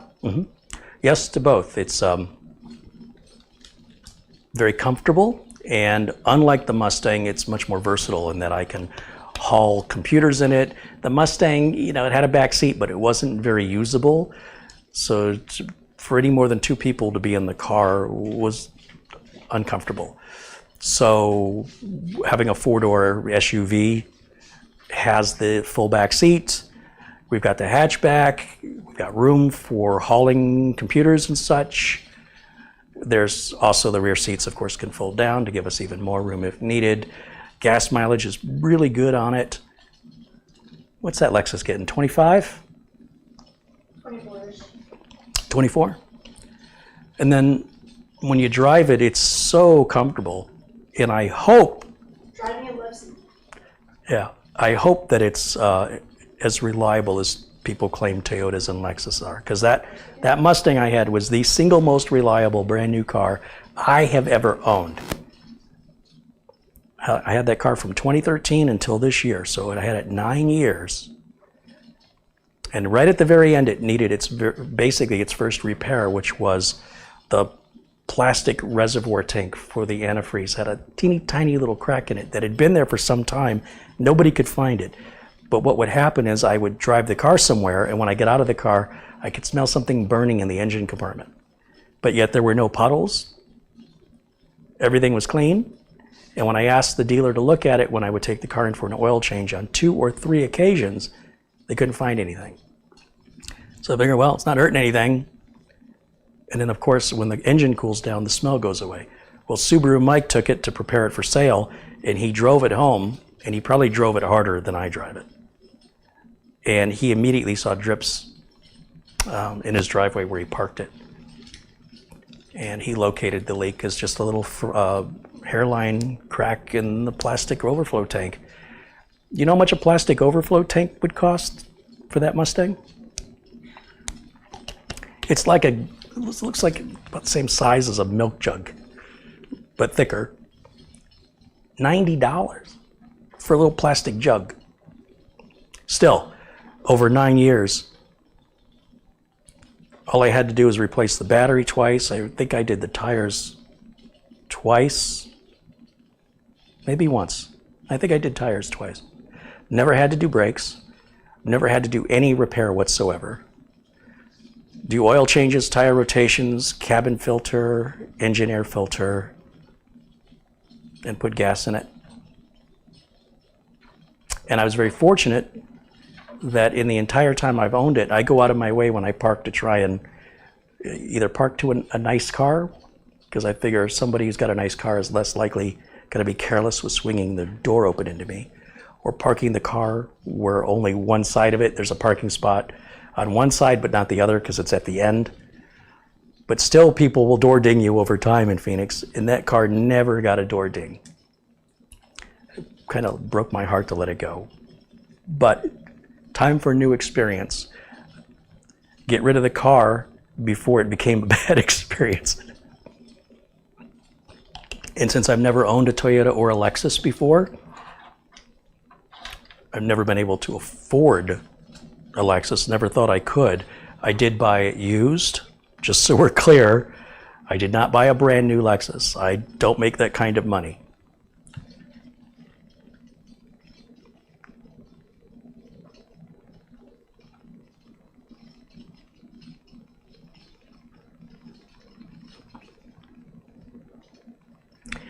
CCTV user says, my town got fiber 6 months ago after a year of installing it. It's a game changer. I bought the 500 down package, but I always get 505. Well, that's, yeah. So they're still, they haven't put fiber in yet. I think the city of Tempe just, if I recall, signed an agreement with Google to get it installed. The Greek says it's his birthday today as well. Right on. Well, happy birthday to the Greek. CTD1 says, I have a 2006 Silverado and it's done me well. I have not had such luck with GM cars. I was told when I bought my Blazer I was asked, are you going to hold on to this car a long time? And I said, yeah, indefinitely. I don't have the kind of money to keep buying cars. I'm going to hold on to it as long as I can. They said, well, be prepared for a bunch of squeaks and rattles as it gets older. And I was like, okay, whatever. Just because you don't like GM. Well, as it got older, it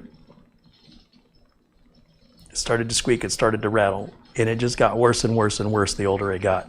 And for that reason alone, on top of the fact that things on that Blazer, a V6 two-door S10 Blazer, my repair invoices, I keep them all, you know, and it had to be that thick of repairs.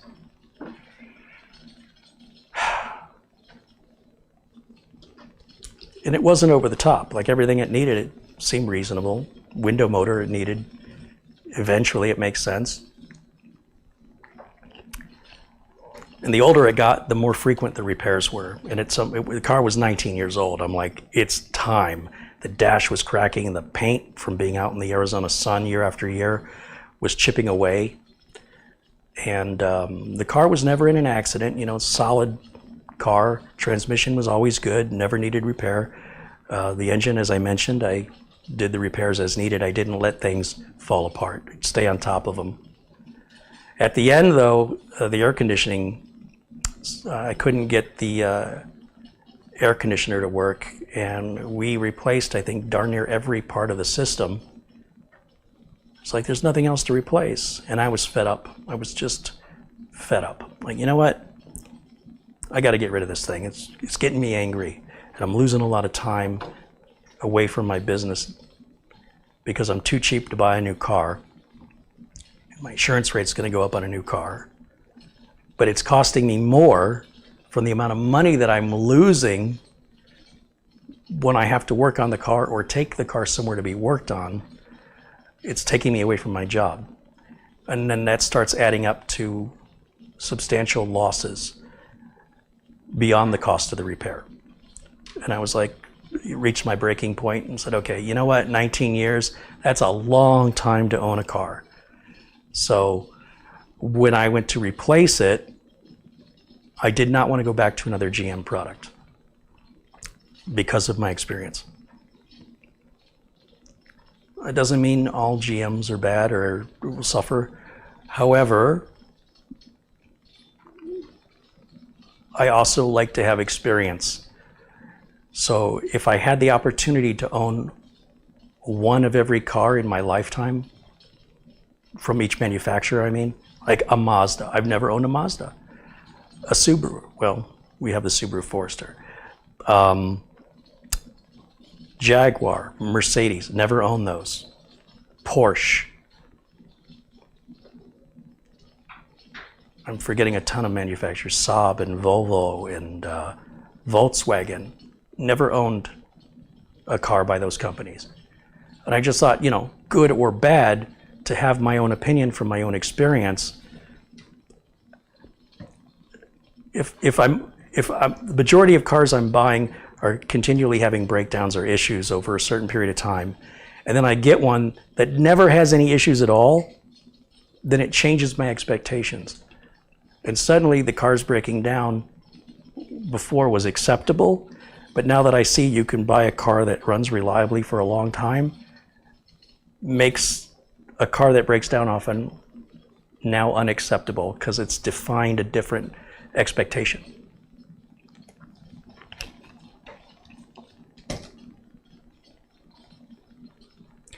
Channel Zero says your gift card was scheduled, so I sent a new one. Oh, that's why I didn't receive it. I gotcha. Yeah, I guess on Amazon you can like set up a gift card to be sent to somebody on their birthday so you won't forget.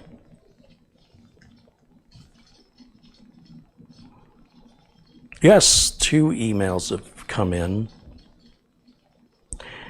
Channel Zero says, I can't afford to join the membership, but I want to contribute. And he sent a $5 Amazon gift card. And then I see it again. So I'm assuming they're both the same. They have different claim codes. I think maybe you disabled one, and so likely I'm guessing one of those gift cards will work and one won't work. Is that what happened? We went from having no email from you to having 2. Thank you. I appreciate it.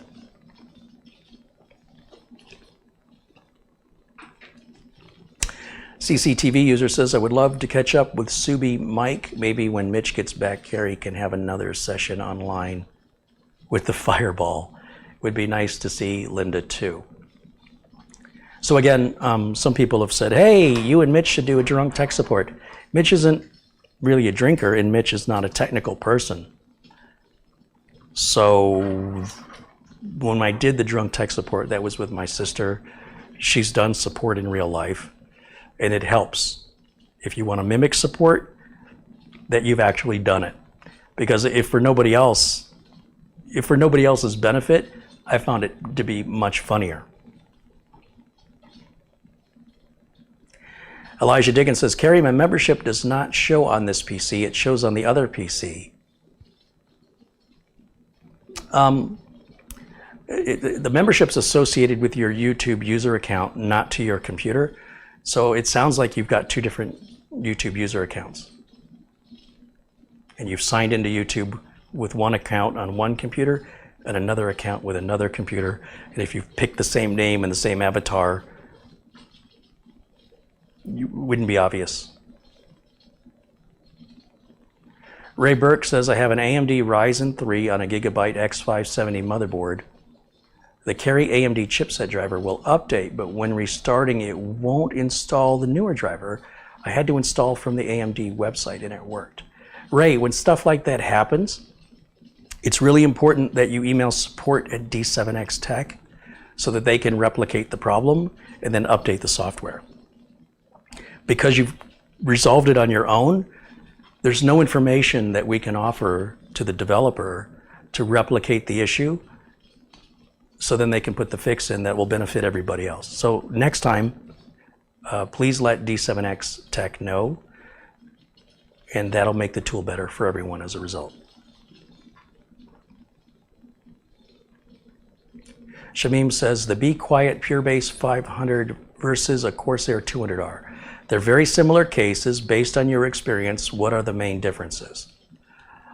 Let me pull up a link to the PureBase 500. I don't know the Be Quiet product line very well. I've got multiple PureBase 600s that I've worked with. I think I've only done one PureBase 500 and I can't remember. Oh, okay. So the PureBase 500, I believe, has a glass panel and no ability to put in a DVD drive. On the Corsair 200R, we've got no glass panel. We have 3 bays on the front that we can use for memory card readers, DVD drives, whatever you want. Also, the Corsair 200R has the ability to add 4 3.5-inch hard drives, as well as 4 2.5-inch hard drives, without any drive rails, without any tools. You slide the drive in, it locks in place. Be Quiet, I do believe, requires drive rails, and the way the drive rails stick out in the design, I don't like it. It's just my personal preference. They're both name brand, well-built cases, with the PureBase 500 also having an RGB option, which is subtle, it's not over the top. No RGB option on the 200R. I think on the PureBase 500, you can get a liquid cooler in there relatively easy. On the 200R, you're not getting a liquid cooler in there, unless it's like one of those little 140 radiators. I think you can get a 240 or a 280 in a 500, I believe. So off the top of my head, those would be the main differences. I also believe the Be Quiet 500 is more money. I'm not sure what it has for USB ports on the front of the case, or if it has both a power LED and a hard drive LED, because they've been removing, on some cases they'll remove the power LED, or the hard drive LED, or the reset switch, or they give you one USB 3 and one USB 2, which sucks. On the Corsair 200R, you get two USB 3s, you get a power button, you get a reset button, and you get a power LED and a hard drive LED.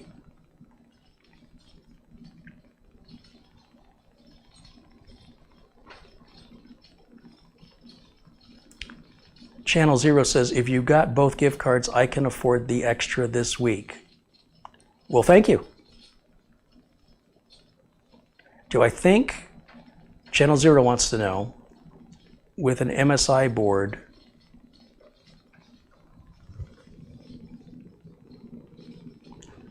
you drunk with that MSI board would probably scare the crap out of me. I think you need to retype that. It doesn't make any sense. Mira Ora says, just turned in, stream looks great in 4K. Appreciate the update. We are having a problem, Mira Ora, with frame rate. It looks like something's happened, I think, with the exposure, and I'll deal with it after the stream. But the picture quality is good if I stay still.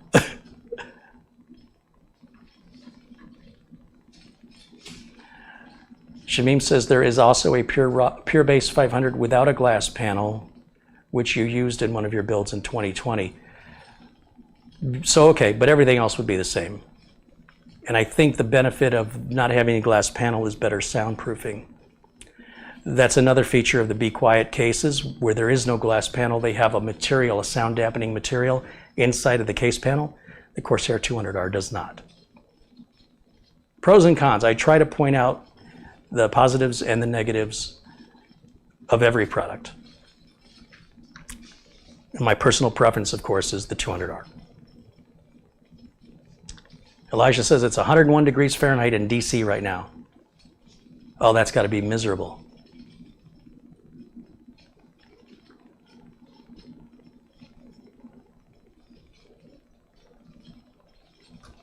Computer keeps going to sleep.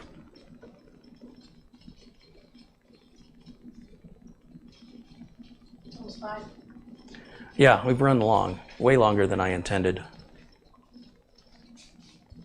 Let me shut this down.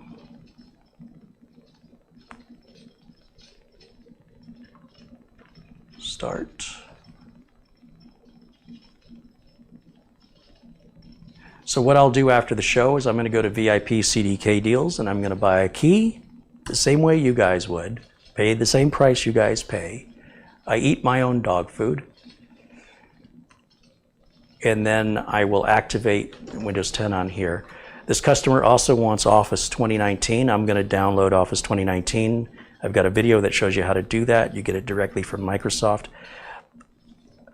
One of the reasons I like Office 2019 is that you can activate this perpetual license, not a subscription, without a Microsoft account, except now you can't. I just went to install Office 2019 for the customer, and it is absolutely requiring a Microsoft account, whereas before it didn't. I have been racking my brain trying to figure out a way around it. If I unplug the internet cable and then try and activate it, it says you can't activate without an internet connection. I've tried using Excel or PowerPoint or Word thinking that maybe the option that I don't have a Microsoft account would be there, in fine print somewhere. It's not there anymore.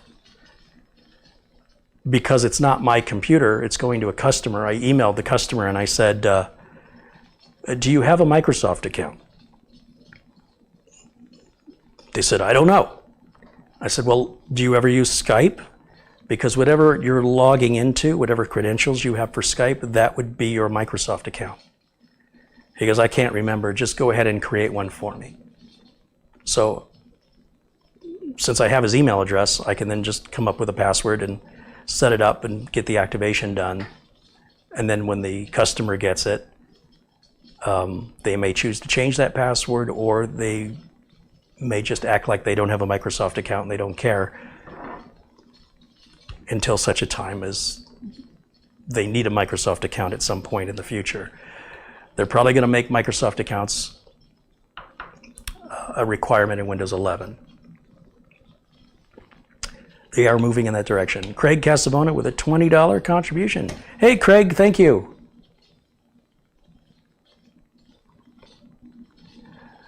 In the meantime, I do prefer to stay away from Microsoft accounts.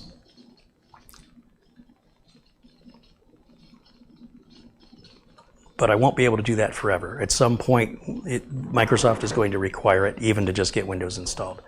And that'll mean I either have to get the information from the client, or once I get Windows installed to the point where it's asking me for the Microsoft account information, at that point I would have to shut it down and ship it to the customer in that condition. That means no more Windows updates, no more driver updates, no more product activations.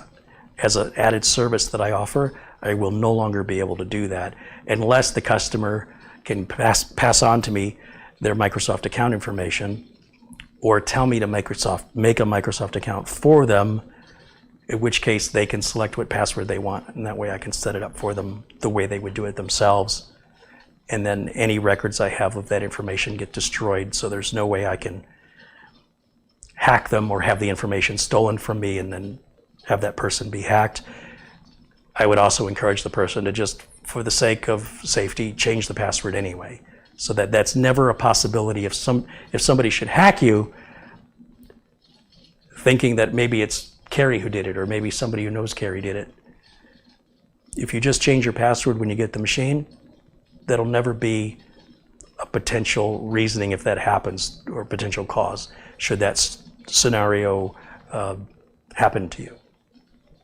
At the end of the day, though, it's their choice if they want to change it. That's why I set everything up with a local user, and I activate things for people so that when they get the machine, they can plug it in and start using it. And that's going to get much more difficult for me as Microsoft starts, requiring these account logins. I was really sad to see that change in Office 2019. I figured they were going to leave it alone. It doesn't have a whole lot of life left in it. Office 2016 and Office 2019 expire the same day Windows 10 expires on October 14th of 2025. Office 2021, you definitely have to have a Microsoft account, and it has one additional year. It expires in October of 2026. Beyond that, I think everything's subscription only. So if you're going to want Microsoft Office in 2026 and beyond, I don't think a perpetual license will be offered anymore, and I hope I'm wrong. But that appears to be Microsoft moving in that direction kind of slowly without drawing attention until all the perpetual licenses fade away. Robert Jones says, Carey, are you doing remote repair now? I've always done remote repair where applicable.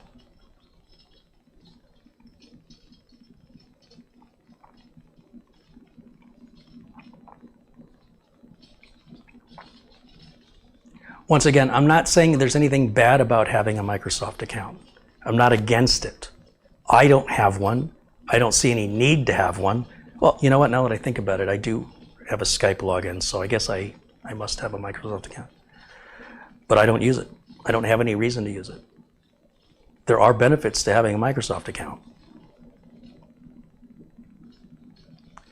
Whether or not those benefits are in fact benefits for you is for you to decide.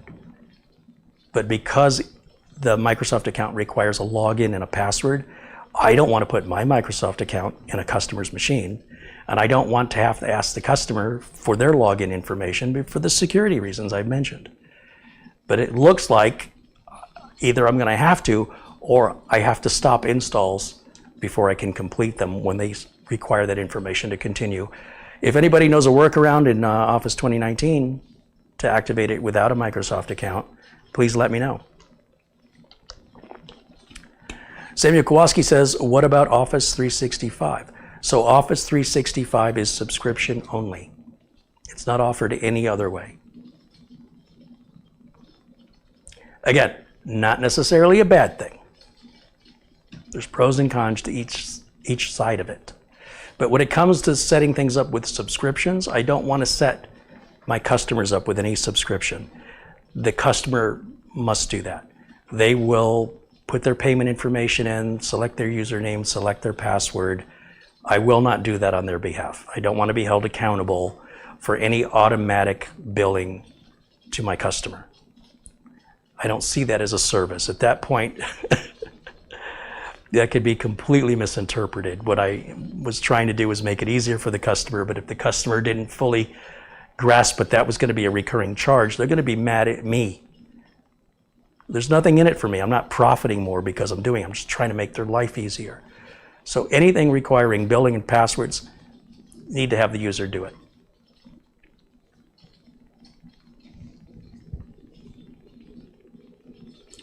Joe says there is a workaround to bypass the requirement. I saw a YouTube video on it, but I can't remember the channel. Yeah, please look it up. So if the video's over a year old, it probably doesn't work anymore.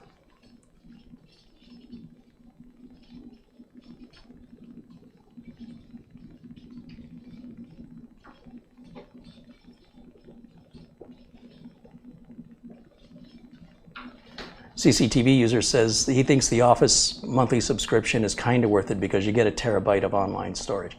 Like I said, there's benefits to it, absolutely.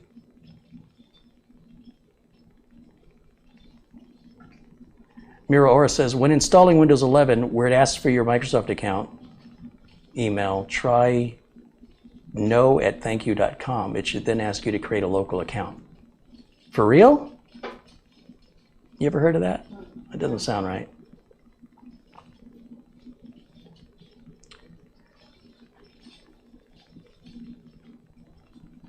Andy puts a link for office.com to use apps like Word, Excel, etc. I think office.com is Microsoft's website for Office, isn't it?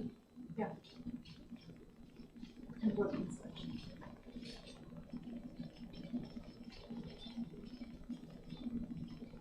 New rumors about Windows 12 in early 2024, no subscription.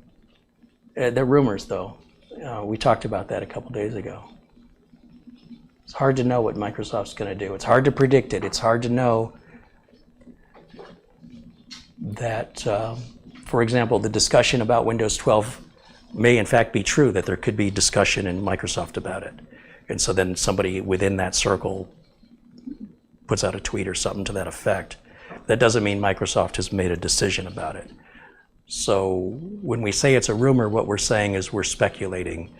In fact, the rumor is probably true in that there's been discussion internally, but not necessarily that a decision has been made yet.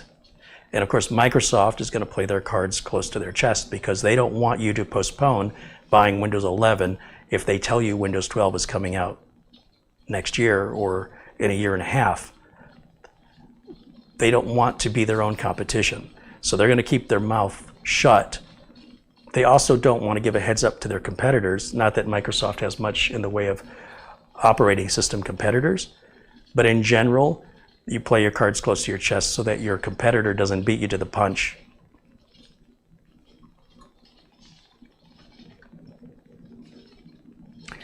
CCTV user says, for those of you not in the know, you can use Outlook and Word for free on Android.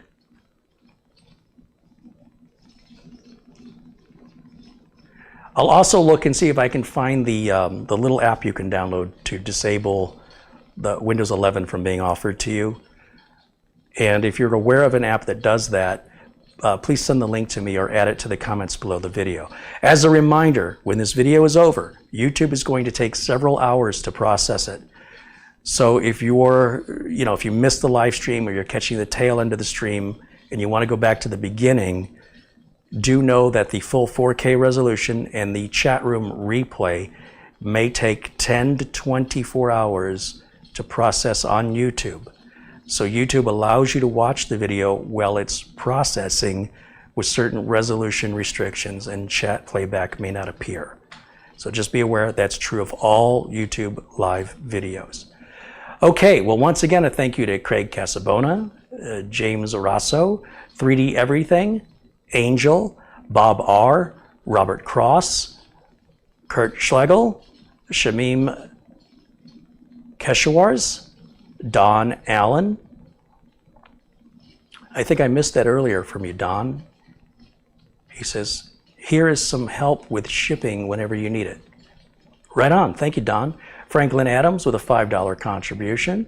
Thank you to Avery Ramsdorf, William Grayson, Boeing 757 pilot, Oystein for his contributions.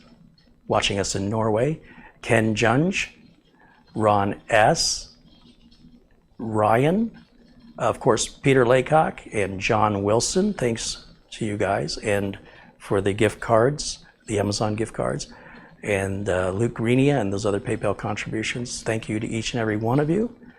It's because of you that I can have content that I'm paying for, this physical content, to create the content that you're watching. And of course, thanks go to Giudarni for ordering the computer that we're building for him. And over the weekend, I'll get this installed in a 200R case with this power supply and the DVD drive, start working on the cable management, get Windows 10 activated, grab Office 2019, at least get it installed, and then maybe talk to Giudarni over the phone to get him to activate it with a Microsoft account if I can't figure out a way around it. Still on the fence about how I'm going to resolve that, but I'm taking care of it for him as much as I can, as I would do for any of my customers. Thank you guys for hanging out. Thanks to all my friends in blue, and it's been a very pleasant stream today, not having to constantly defend myself. Nobody's been really any trouble, so I appreciate you guys. I think that'll wrap it up for today. Do you want to say goodbye? Sure. So the camera girl, there she is. Hi, everybody. See, somebody is shorter than me. That's why the angles are always up like that. That's right. And after a long period, it gets heavy. But that's okay. I don't mind. Yeah, Bye. get some muscles. Right. Thanks for watching. We'll see you all again, hopefully on Monday. Until then, bye for now.